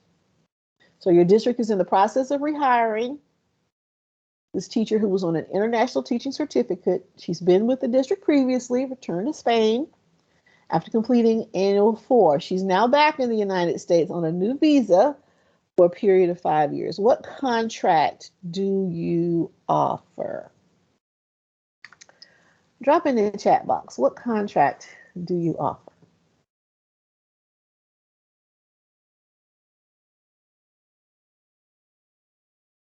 I can't see the chat. What are we getting, Faye? Any brave souls? Okay, We have lots of brave souls, Dr. Hartwell, and guess what? It should bring lots of smiles to your faces because many of them answered induction. And specifically, Lila said, induction 1. They understand that concept. Amazing. Amazing. Carla's going to be delighted. Educators on an international certificate can only be on an annual contract for a maximum of 4 years and cannot advance to a professional certificate. This educator is returning on a new international certificate after completing the prior 4 years at the annual level. She or he can start over again at the induction level and will be eligible for 4 more years at the induction or annual level with a new contract. So very, very, very, very good. I think we might save one of these for the end of the day because I don't want to be tardy for our Dr. Hartwell, I think you're good. We did request our friends to join us at 11:30. So you were giving a lot of cushion. So we are good on time. Okay. At 11:30. Yeah. Okay. Yes. My apologies. Actually, all right. Well, we're already here. I think 11:15 was in our email. So whenever you need us. 11:15 is great. In fact, we can go ahead and pause these questions and fast forward because we do want to be cognizant of time. We do have a question, Dr. Hartwell, from Dr. Brandon Gant. Okay. I think we're in the meat of the training with the contract levels. Okay. Brandon? Yes, I was going to ask, what considerations can we make in the in your example with the teacher who's been with us for 4 years, went to Spain and came back? I understand that they have to be an induction, or they should be at that induction 1 level, given they have a new immigration status. However, what considerations can we make for that teacher, given that they've already been with us for some years? Do you mean considerations regarding where to start them in terms of contract level or what supports to provide? Supports specifically. Okay. Mary, do we have Carla on the call yet? I'm not. She was. Yes. Yep, she's there. I'm here. Okay, Carla, is that a question that you can address for us regarding supports when the educator comes back on the second round? And just very quickly, because I know you're going to go into detail. Yes, I think I can help with that. So even if it's a educator that is returning and has been with a district before, during that first year that they have to go through induction, they still need to have their mentoring, induction mentor. And that is something, I'm not sure if Dr. Howard is on the call, but that's something that's, okay.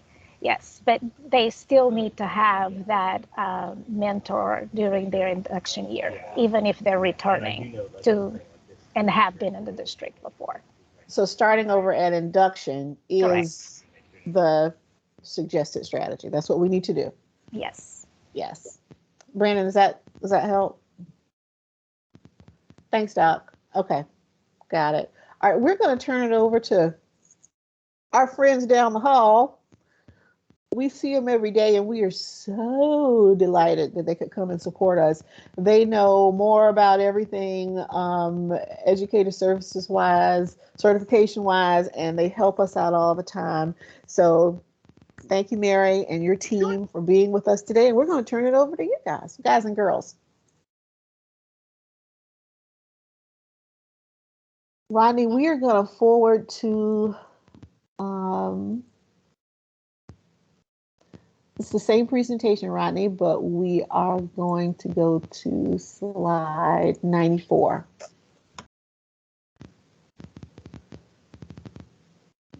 Yes, sir. Right. Thanks, Mary. All right, and Julie, do you want me to take control of this to see if I can advance the slides? Yes, that'd be great. Or we can drive for you. Yeah, driving. I'll let y'all drive. How about that? Perfect. Okay, Rodney. Thanks. Great. So good morning, everybody. Welcome from the Office of Educator Services. We appreciate our colleagues in the Office of Educator Effectiveness and Leadership Development asking us to join them this morning. And you know, it's a sign of the times when we actually can get on a meeting like this and see their faces, because in the office we see masks. So it's nice to see everybody. I'm going to present some information this morning on the behalf of our office and one of my colleagues. So Rodney, if you will advance that slide. Again, my name is Mary Hipp. I'm the Director of the Office of Educator Services. I actually started my work in the agency in 2008 in the ADEPT office. So much of this information is very, very familiar and gets back at my roots.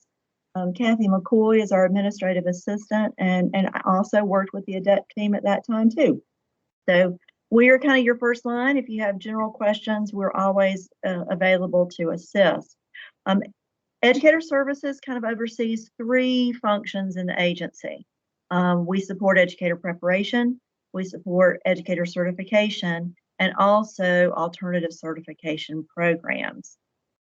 We can move forward one. So our Alt Cert team, and I'm pinch hitting from Alicia Gaither this morning, who could not be with us. Alicia leads our alternative certification team, and she is assisted by two program coordinators, Angela Fail, who works with your districts on the the PACE program. She oversees the training components for PACE and helps support candidates and helps you with that candidate advisement process. Kimberly Kelso works with our other approved alternative route programs. Those include Teach for America, American Board, Carolina CAP, APEC, the Converse Art Program. I'm going to forget one, and just go ahead and forgive me for doing that. We have two district-specific programs, and another member of our Alt Cert staff supports districts with those particular programs. We have three contacts in the office that support districts, Brandon Hoover, Ryan Tavener, and Jasmine Wachter. These are analysts on our alternative certification team, and the updated contact list and district list will be posted in CPS for you. So again, I know Sherry's going to talk about access to CPS as well. But that information is available for you, and we can always send a copy out to all of you as well. So these are the folks that you will contact when you have a question about one of your alt route participants, and they'll help you with some decision making and any information you might need.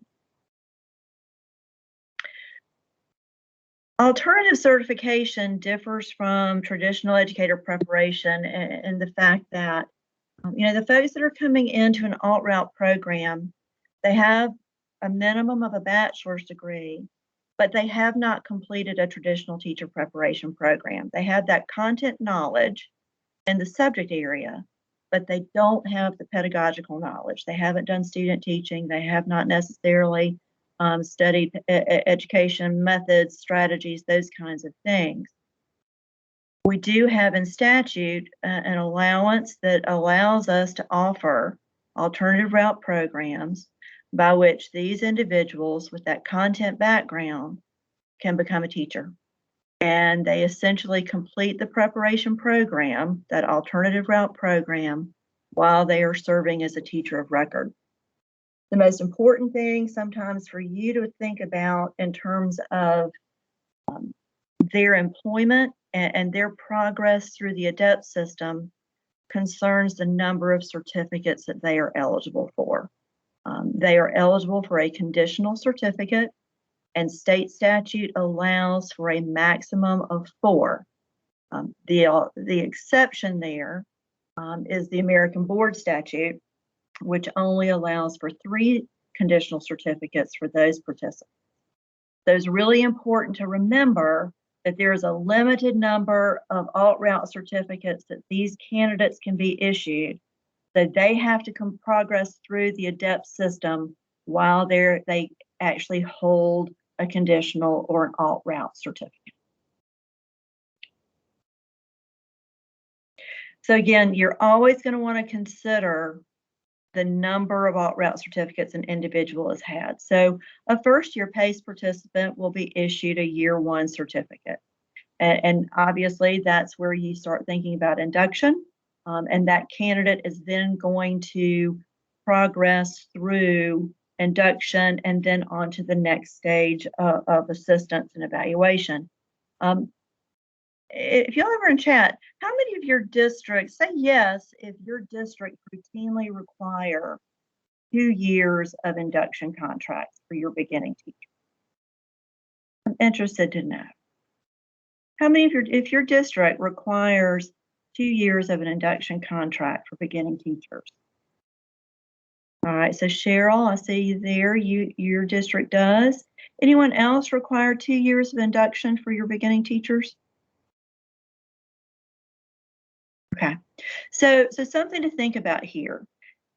An alternative route teacher has a maximum of 4 conditional certificates. So if your district requires more than a year of induction, you're going to use one of those alt-route certificates to go through that additional year.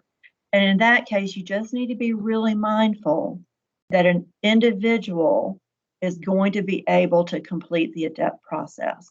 So for instance, a PACE participant really has to be on annual summative no later than the 3rd certificate year. And here's why. You go through induction 1, induction 2, 3rd year is annual summative. If that teacher is successful and has a result of MET, that teacher is in a good place to move to a professional certificate. But in the event that that teacher is not successful on summative evaluation, you want to make sure that that individual has an opportunity for that 2nd summative year, so that they have a possibility of advancing to a professional certificate. So it's really important then that your alt-route folks are on that annual summative no later than the 3rd certificate year. Your American Board folks, you really want them on summative their 2nd year with a certificate. So a teacher that's on annual and summative and receives an evaluation result of not met, an individual who is not successful, we advise that that teacher likely needs to move to annual 2 summative. Technically, you have the ability to assign that individual to annual diagnostic, but you need to always look at the number of certificates that individual has available. So if you have a candidate that goes through annual 1 summative in 2nd year and has a not met, you know you've got 2 more certificates out there, annual diagnostic would be a possibility. But if you've got that teacher on the 3rd year with a not met, you really do have to move directly to annual 2 summative so that that teacher has an opportunity to be successful.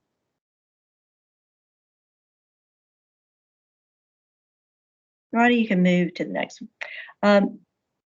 Julie touched on this with your the flow chart. Just a reminder, your teachers, your alt-route participants who have a conditional certificate, they are not eligible for a continuing contract until they have completed all requirements for a professional certificate. So with your alternative route programs, those individuals are completing the preparation program while they're working as a teacher of record. So the summative evaluation is a key component of their moving to a professional certificate. They also have to complete all requirements of that training program, and those differ by pathway. So it's going to be different for, let's say, a candidate who is working with Teachers of Tomorrow than it is with a candidate who is participating in Carolina CAP or a PACE candidate. Teacher may have additional coursework that's required. PACE requires 9 hours of coursework. Teach for America requires 9 hours of coursework. The other requirement to advance to that professional certificate will be a successful score on the required pedagogy exam. And these candidates typically take the principles of learning and teaching.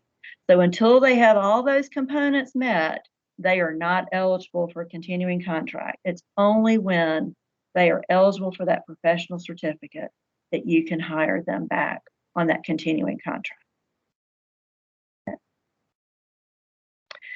Procedures. So there's some things that are consistent across all of our alt-route programs. Each year, your alt-route participants must have a confirmation of employment on file. So participation in any alt-route is contingent on employment and then in subsequent years on continued employment. So your district will submit a confirmation of employment through an electronic form. It is linked in CPS, and those come directly into a dedicated email box and then are processed and scanned into an applicant's record. The first alternative route certificate for any alt-route candidate is issued after we get the COE, after we have verified all the application requirements, so the app, the fee, the background reports, and any clearance process. And then we also have to have documentation that the individual has completed whatever pre-service training is required for the pathway. An important reminder here, your alt-route candidates have to have the subject area assessment up front. That's part of how they qualify for the alt-route program. They cannot be issued that first certificate without a successful exam on file. Additionally, we are right now in the process of issuing the PACE 1 first year certificate. So our beginning PACE candidates who completed the pre-service training in July, instructors have finalized those grades, and our alt-cert team is now in the process of issuing those year 1 credentials. Their goal is to have all of those issued no later than September 1st. If you have a question regarding any of those candidates, please reach out to your alt-cert candidate or contact Angela Fail. She can assist. As we issue second, third, and in some instances, fourth year certificates for alt-route participants, we are going to copy HR and ADEPT contacts in your district. And that's really to help you make sure that those candidates are placed at the correct evaluation level so that they can move toward that professional certificate. You know, one of the worst parts of our day is when we have an alt-cert candidate and there's been a mistake in the ADEPT process and an individual no longer has any certificate options and has not had the opportunity to complete ADEPT. So we're very mindful of trying to assist those individuals so that they stay on track to get through that alt-route program. All right. As far as flexibility for alternative certification and related to the pandemic, last year we issued temporary alt-route certificates to candidates who met all other requirements but had not been able to take the praxis exam. And that was due to the fact that our testing centers closed for a portion of the year, really between March and June, until ETS got online testing up and running.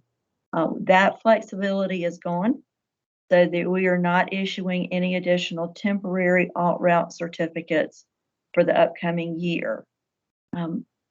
Teachers, though, that because of the demands on them and your school districts, teachers who were not able to complete all the requirements to advance to a professional certificate by the end of the 2020-21 school year do have the option of an additional extension for this upcoming year. And that, again, is due to some flexibility that Superintendent Spearman received from the legislature. And it really is the goal of trying to help these teachers complete this pathway to earning a professional certificate. So again, a teacher who had an final extension last year is not eligible for one this year. A teacher that has already had 4 and needs an additional for this coming year, that is a possibility. Your district does have to request that. Those teachers then have until June 30th, 2022 to complete requirements for a professional. All right. And I'm going to stop here and give you an opportunity to ask any questions. Tell me what questions you have before I move forward.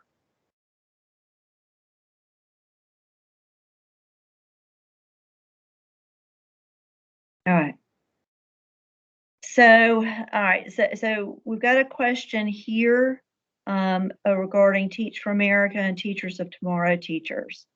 So they were successful on induction, and I'm going to assume that they had a temporary alt route certificate for last year, but they haven't met the testing requirement. So here's your sticky wicket. Those teachers are not eligible for a certificate. They were issued a temporary alt route certificate for 2020-21 due to that flexibility, but they are not eligible for a certificate for the current year until they actually have that test on file. So you then you've got some decisions to make about employment and about appropriate assistance for them. It may be that you employ them as a sub until they earn that a successful score and qualify for a certificate. I would work with our office, work with your DEP contact, because we really need them to move to that successful test score. They are just not eligible for a certificate. All right, let me move forward and then we'll come back to that. Any more questions? Okay.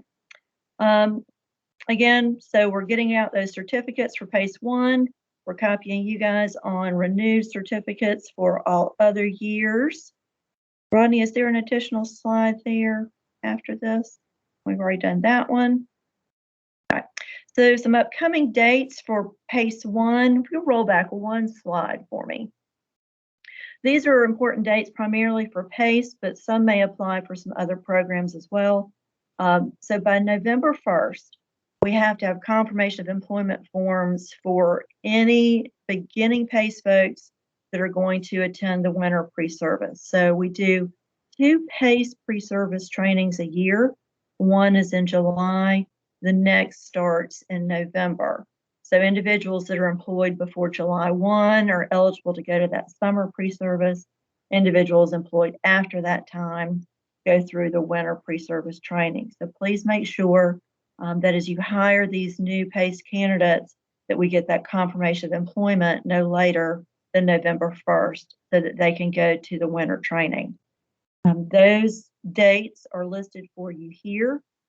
And at this time, the plan is that that training will be conducted virtually, largely due to conditions in your schools and limitations on having extra folks in your buildings and that kind of thing.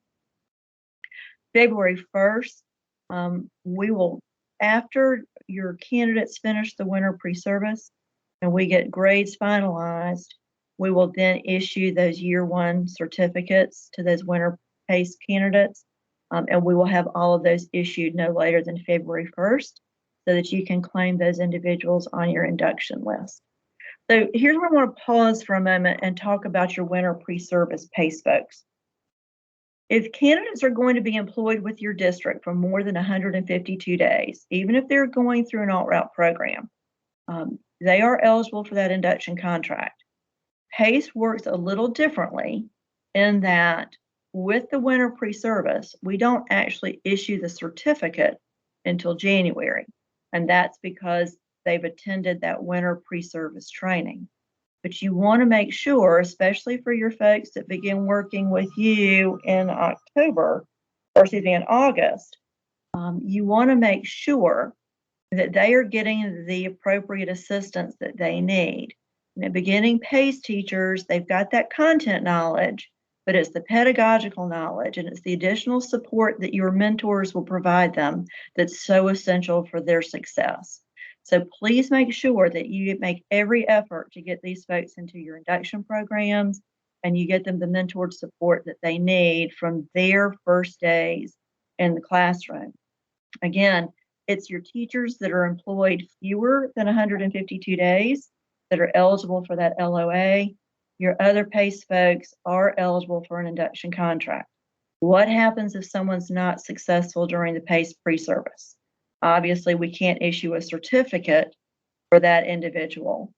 And you would then have to make a decision regarding that employment agreement and whether they will continue with your district. A candidate who is not successful on the first go round through PACE training is eligible to come back one more time through PACE 1 with support from your district. So we certainly will work with you on any questions or support for those folks. All right, I think I am at the end of my portion and we'll be around to answer any questions that you might have, but I'm going to turn things over to my colleague, Sherry Schneider. Hello, I am Sherry Schneider. I oversee certification, academic certification, which includes your traditional pathways and reciprocity. And I am also your CPS contact person that assigns those roles in CPS. And I'll talk about that a little bit more later. Also professional practices, career and technology, and recruitment and retention. Okay. Professional practices, our team member that does that is Katie Cruz. So she will be your contact for anything related to educator ethics or professional practices, background clearances, fingerprints, disciplinary action. Katie handles all of those items for our office. She's your go-to on that.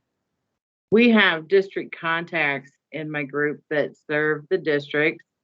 Becca Berg, Liz, most people know her by Liz Canty, Colleen, and Carrie Strauss are all contacts for the districts. Carrie has just a few districts, and the other three ladies divide the districts up. So they are your people that you will reach out to. And then Sean Osborne is our renewal coordinator for the entire state. So he does all districts and he knows all things renewal. So that he's your go-to person if you really get stuck on a renewal question. So Carla Edwards, yeah, there we go. Carla is our recruitment and retention education associate, and she is in charge of exchange teacher visitors.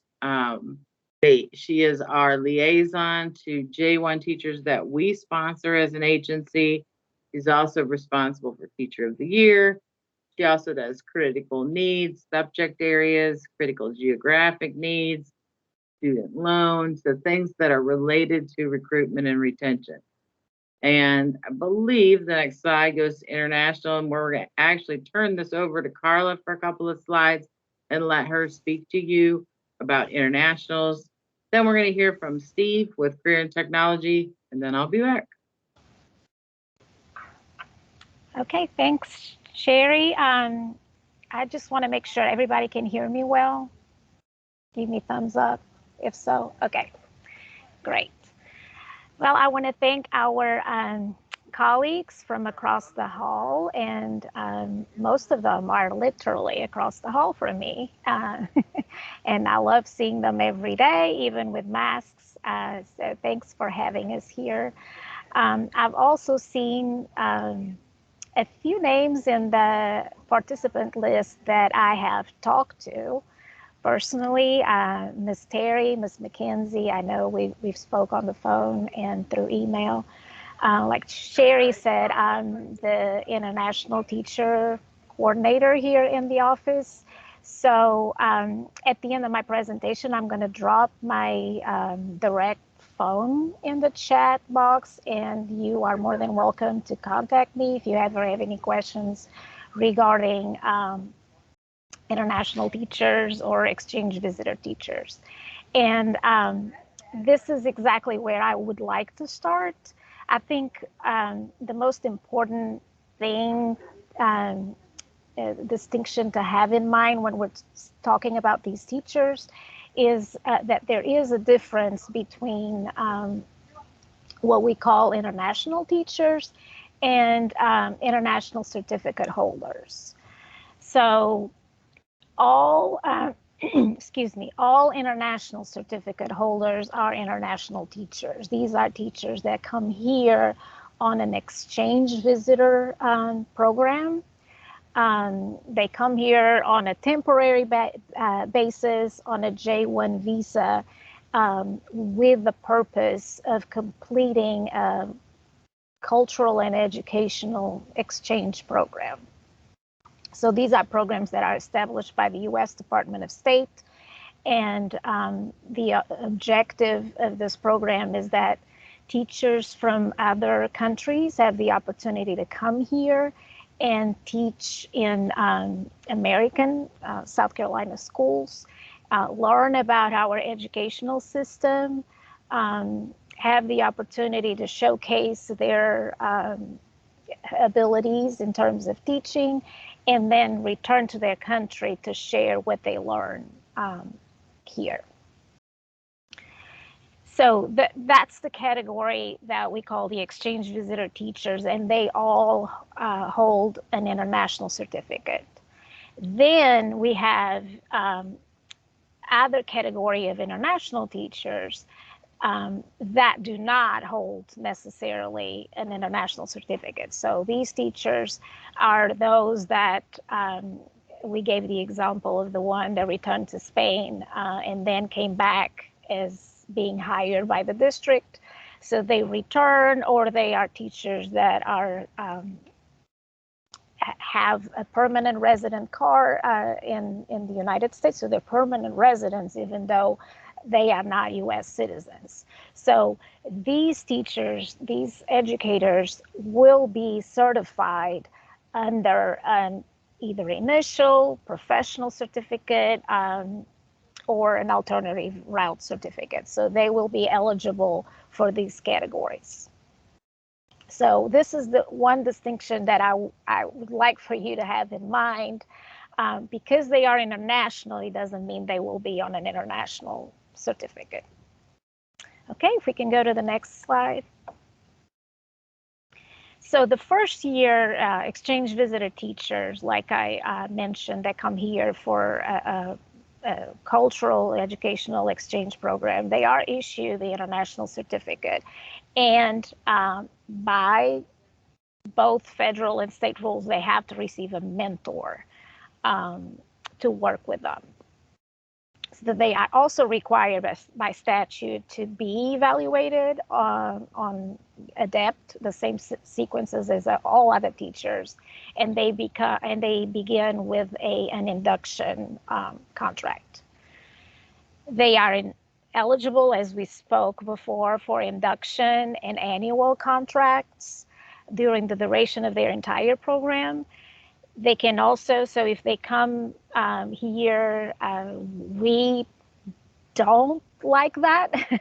The Department of State does not like that, that they will start, but sometimes because of problems with receiving the visa or delays in getting those immigration papers in time, they will begin their program later in the year. We had a lot of cases like that with COVID, that they were not able to receive their paperwork, and they began in January. So if they are employed for less than 152 days, they can be on a letter of agreement. What these teachers cannot be on, they're not eligible for, is a continuing contract. They cannot be on a continuing contract for the entire duration of their program. So these international certificates are issued on a yearly basis. They're valid for a year, and they can be renewed after up to 3 years, and then extended for an additional 2 if these teachers receive authorization by the U.S. Department of State to extend their program for additional 2 years. So the maximum duration is typically 5 years. Some of you may have teachers now in your districts on an international certificate. They are on their 6th or even 7th year, but these are exceptional authorizations due to COVID that the Department of State allowed. So there are a few. I think we have about 5 teachers that are on their 7th year. Typically, they cannot be on by ADEPT rules on an annual contract for more than 4 years, but because of these exceptions, they might be on another annual contract because of the extension of their exchange program. Okay, next slide. Okay, so now I'll speak to those international educators that either remain in the United States, in South Carolina, after completing this exchange visitor program, and they can only remain if they are authorized by our immigration agency to stay, to change their status to a different status. And if these teachers remain teaching in our state, they will then have to meet requirements for an initial certificate. They no longer will qualify for an international certificate. They will have to meet requirements for the initial certificate, just like any other educator, either from the state or from out of state. And that includes meeting the exam requirements. And as a lot of you know, that becomes the sticky issues for a lot of them. These teachers will begin again after they receive the initial certificate. They will have to repeat the ADEPT contract and evaluation processes, beginning at the induction contract. And yes, they need to have a mentor for their induction year as initial certificate holders.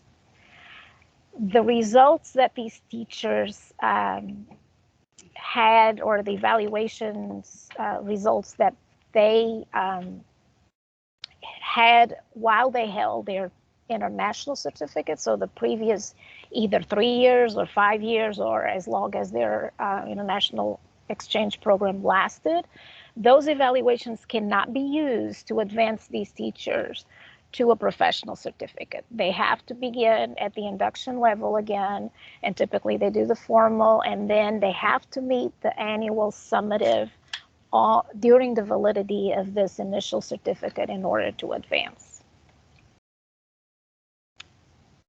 All right, and this is just a very simplified version of the international teachers certification and contracts.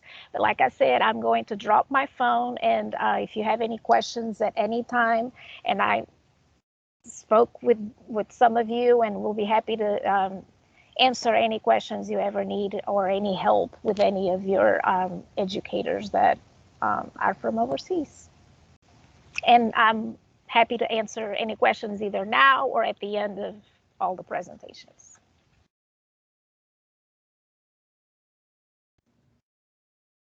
Good morning, everybody. I'm Steve Semp. I'm from the government and I'm here to help.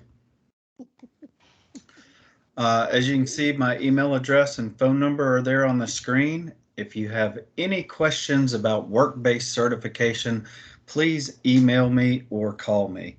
And before we go to the next slide, work-based CTE certification is confusing and easy. There are two types of CTE teachers. You have your alternative route or traditional route prepared. Those are your ag teachers, business teachers, family and consumer science teachers, and industrial technology teachers. They are all CTE, but they are alternative, like through PACE or through a traditional educator preparation program. Everybody else is considered work-based. And the easy part is all of their certificates begin with the number 9. So if you have a teacher whose certificate begins with the number 9 and you have a question, call me. I'm your guy. Next slide, please. This was new for last school year. We are now asking for a confirmation of employment form submitted in CPS annually for every work-based teacher until they have their professional certificate.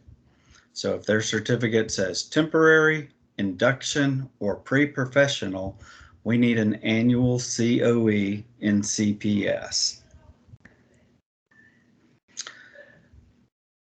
For renewal, they have to complete all of the requirements for each year. It's a requirement for their first year is Direct 1, Direct 2, and take the assessment test. For year 2, which is also an induction certificate, is Direct 3, Direct 4, a trade exam if required, and then ADEPT.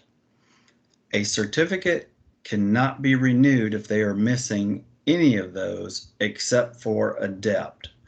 Previously, after the second year, if they completed everything but ADEPT, then you had to submit an ADEPT extension request form.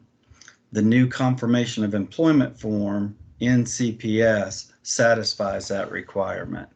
So if you send me a confirmation of employment form showing that you're still employing them, then I know that that is the ADEPT extension if they didn't complete it.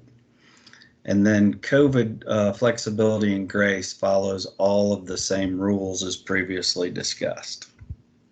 And that is really all I have. I will hang out. If there's any questions, you can put them in the chat room, or like I said, feel free to email me or call me anytime.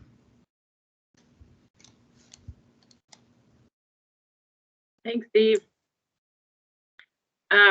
Okay, so I'll just kind of quickly touch on things that the district should submit, items that should be submitted by the district, and then items that should be submitted by your educators. So as you know, we're not doing new provisional certificates this year. We had a provisional certificate last year because of the situation with COVID, but provisional certificates were allowed to be extended this year, provided the educator took at least one of their missing exams by June 30. So those requests do come directly from the district to your district contact here at the office. Most of them should already be in because the June 30 deadline was on there for the attempt at the exam. But we have until November 1 to process them. If you have any of those setting out there that need extended, they did attempt that exam, send those into your district contact. Sherry, Yes. it's Mary. I was going to mention real quickly, anyone who is on a second provisional certificate or has that extension will continue on the induction process. Those individuals are not eligible to go through summative evaluation while they hold a provisional certificate. And the reason is simply that there's no guarantee that that individual will advance to an initial certificate. So Just a reminder, if you have a candidate on a provisional certificate, they cannot go through summative for the purposes of advancing to a professional. Good point. Very good point. Another item that would be submitted directly from the district are initial extension requests or extensions of that initial certificate. Permit requests come directly from the district. Renewals following a 1-year extension, and renewals for national board teachers that are not recertifying through national board. Next slide. Another request that comes directly from the district is requesting access to CPS. Those come to me. There's a form that is completed. It's located in CPS, and your HR director completes it, so they have access to that. Before I can grant you access, you need to have a web application portal account. And I don't know if you remember, it used to be called the Member Center. Basically, you go to ed.sc.gov, our homepage, and there's a login, and you click that login, and that takes you to that portal. You need to have an account set up through there before I can give that account CPS. And if you submit the request, if your district submits the request and you don't have one, I'll email you back with directions if you need that. But again, the HR, sorry, my nose, it never fails when you're talking. The HR director must request that access. And if they're asking for level 3 access for you, that's renewal. So that means you can renew certificates. If they ask for that access, you will then be contacted by Sean Osborne, and Sean will give you some training on how to renew certificates. Next slide. Okay, these are things that should come from the educator, not from your district, just solely from the educator. They submit a request for change action form for any add-ons, endorsement, class level changes like Masters plus 30, extensions of their professional certificates that are less than 5 years expired, any course approvals or program approval. That should come directly to us from the educator. Next slide. Things that we do automatically. So every year we automatically renew professional certificates. We automatically advance initials to professionals if they have the summative met and they have the PLT on file if needed. Some folks don't need the PLT, speech, media. Annual district teaching experience. So if they worked in your district as an educator, they were certified, their experience will automatically be updated. And then the grace year for the professional and the initial certificates were automatically added. So we went ahead and renewed everyone that had a professional, that had all their renewal requirements done, and moved everybody from initial to professional that met their requirements. And those that were left over that did not have a grace year last year received a grace year for this year. That is not going to come off of their next 5 years. So it's kind of a freebie year like it was last year. So you don't need to worry about that. Okay, next slide. Just a little reminder about permits. For a classroom teaching field, they have to have 12 semester hours toward the area that you're requesting the permit in. And then 3 hours for the exam to renew that permit. They get to just 3 hours left, they're not going to be able to renew it. They're going to complete it and add that area. Service and leadership fields, and sometimes people forget this, you need 12 semester hours toward the area, but you have to be enrolled in an approved program that is leading to that area. Because you can add a teaching field by just completing some coursework, or the coursework and the exam, or just the exam if you have a professional. But for a service and leadership field, you have to have an approved program. So we need to see that you're enrolled in that approved principal program or that approved librarian program. And then you're going to need 6 hours to renew that certification permit. Next slide. And I think these kind of double up. I just talked about how to renew that. I believe I got ahead of myself. The 3 hours or the passing exam score will renew a teaching field permit. And then next slide. And then to renew the service or leadership, you're going to have those hours. And just a reminder that it has to be a C or better from that accredited university. And permits and renewals must be requested in consecutive years. So we can't have a permit and then 3 years later come back and say, oh, I took 3 credit hours. I want to renew that permit. That's not going to work. Next slide. So again, we did add the 1-year grace period to the professional and limited professional certificates where the renewal requirements had not been met or had not been processed by June 30th. So that being said, as we're processing some cases that we get to, a lot of them weren't renewed, or many of them, because they did not have the Read to Succeed course that they needed. As we get to those and we say, oh, here they sent the course in, now they're good to renew, we are going to renew that certificate. So we're taking the grace year off and processing the renewal, provided that that is received by November 1. So that we're doing that right now. Cheryl, do you think, whoops, can't read that in a second. I can click the other button. Do you think you will have another grace period for 22-23 due to COVID? Yeah, that's too early to call because that would be Molly Spearman decision. And I really don't have any idea how that will go. This year did not include certificates with the grace period. So if you already had a grace period 2021, you're not getting another one.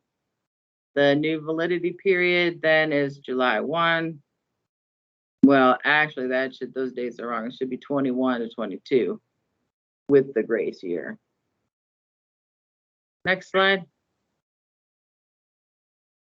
So this is what I talked about. I always get ahead of myself. If they go ahead and submit their renewal requirements before November 1, we're going to take that grace period off and we're going to renew the certificate.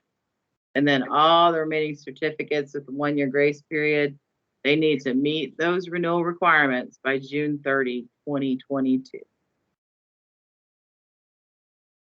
Next slide. The grace period on initials. So we did add a grace period to initial certificates that did not meet the requirement to move to professional. Now we are seeing that some of those are meeting the requirement because they're getting that PLT score in. So same thing there. They have the 1-year grace period to complete the remaining requirements, which could include the PLT or the successful summative evaluation, or both in some cases. So they have this remaining year to get that completed. Next slide. So I just want to clarify a little bit about, because I've had a couple of requests this morning. The CPS right now is our certification system. That's where you access everyone's certification information. SC Educator right now is live for compensation, but it will contain certification. We don't have a go live date yet for that. So when you're asking for access to SC Educator, right now, that's only compensation. So that would be Desiree Williams that would grant you that access. I can give you access to CPS and eventually SC Educator, but not yet. We're not live with SC Educator yet. Okay, does anybody have any questions about anything that I've said? Sherry, there's a question on the chat box from Ms. Lewis. She asks, teacher with a provisional certificate in 2021 passed praxis after June 30th. What would be the status for this year? scores have been submitted to Department of Education for review. You want to Yeah, answer that? if the teacher passed the praxis, then we will go ahead and issue the initial certificate. Make sure that the district or the educator asks for that to be processed. So when those PLT scores or the content exam scores come in, if they just drop in by themselves and nobody requests us to do anything, we don't know they're there.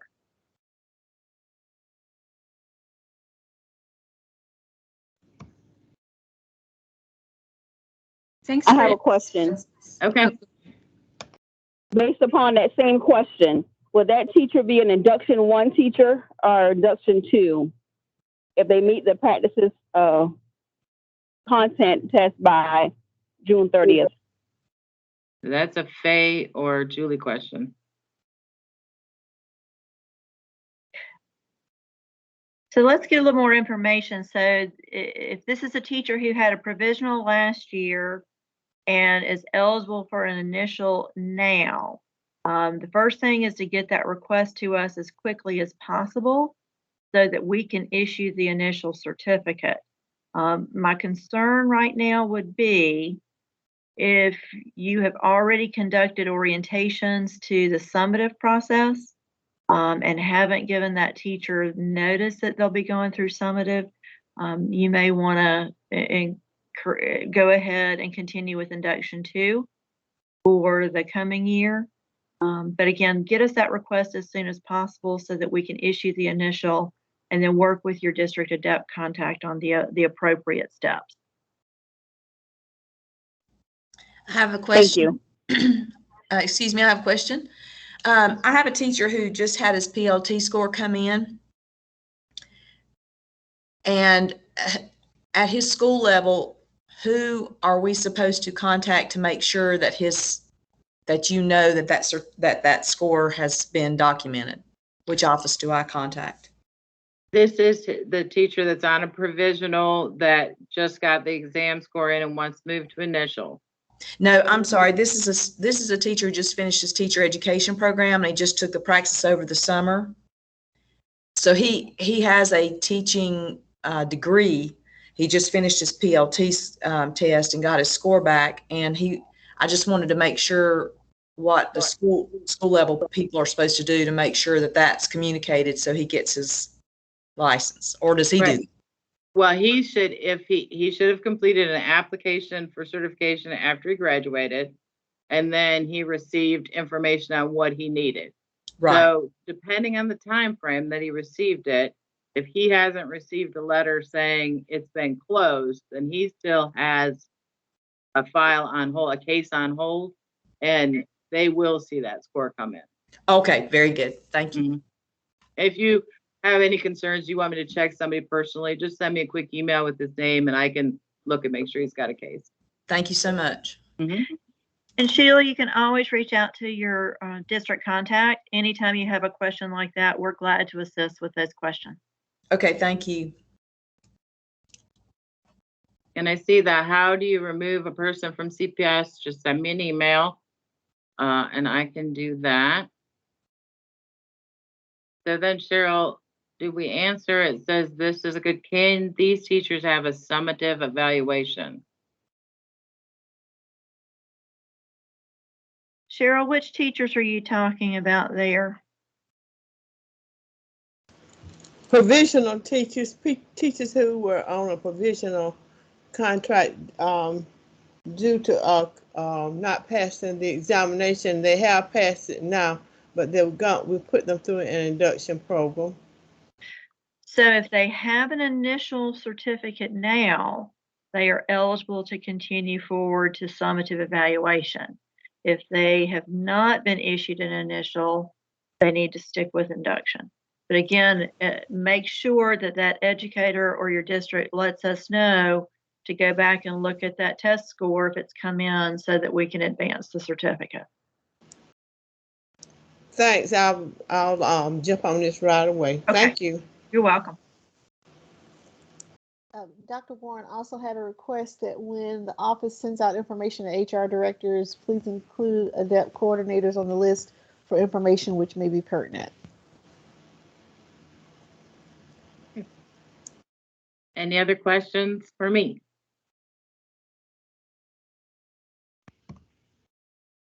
All right, well, I'll turn it back over to the ADEPT team.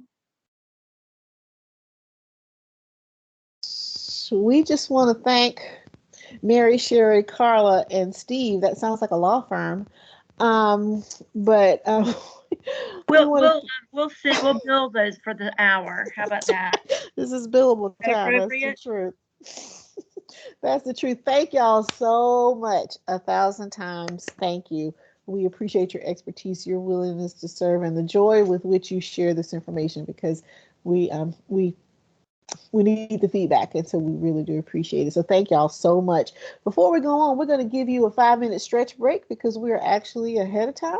So we're going to pause the recording, stretch for 5, and we'll see you back then. Thank you, OES.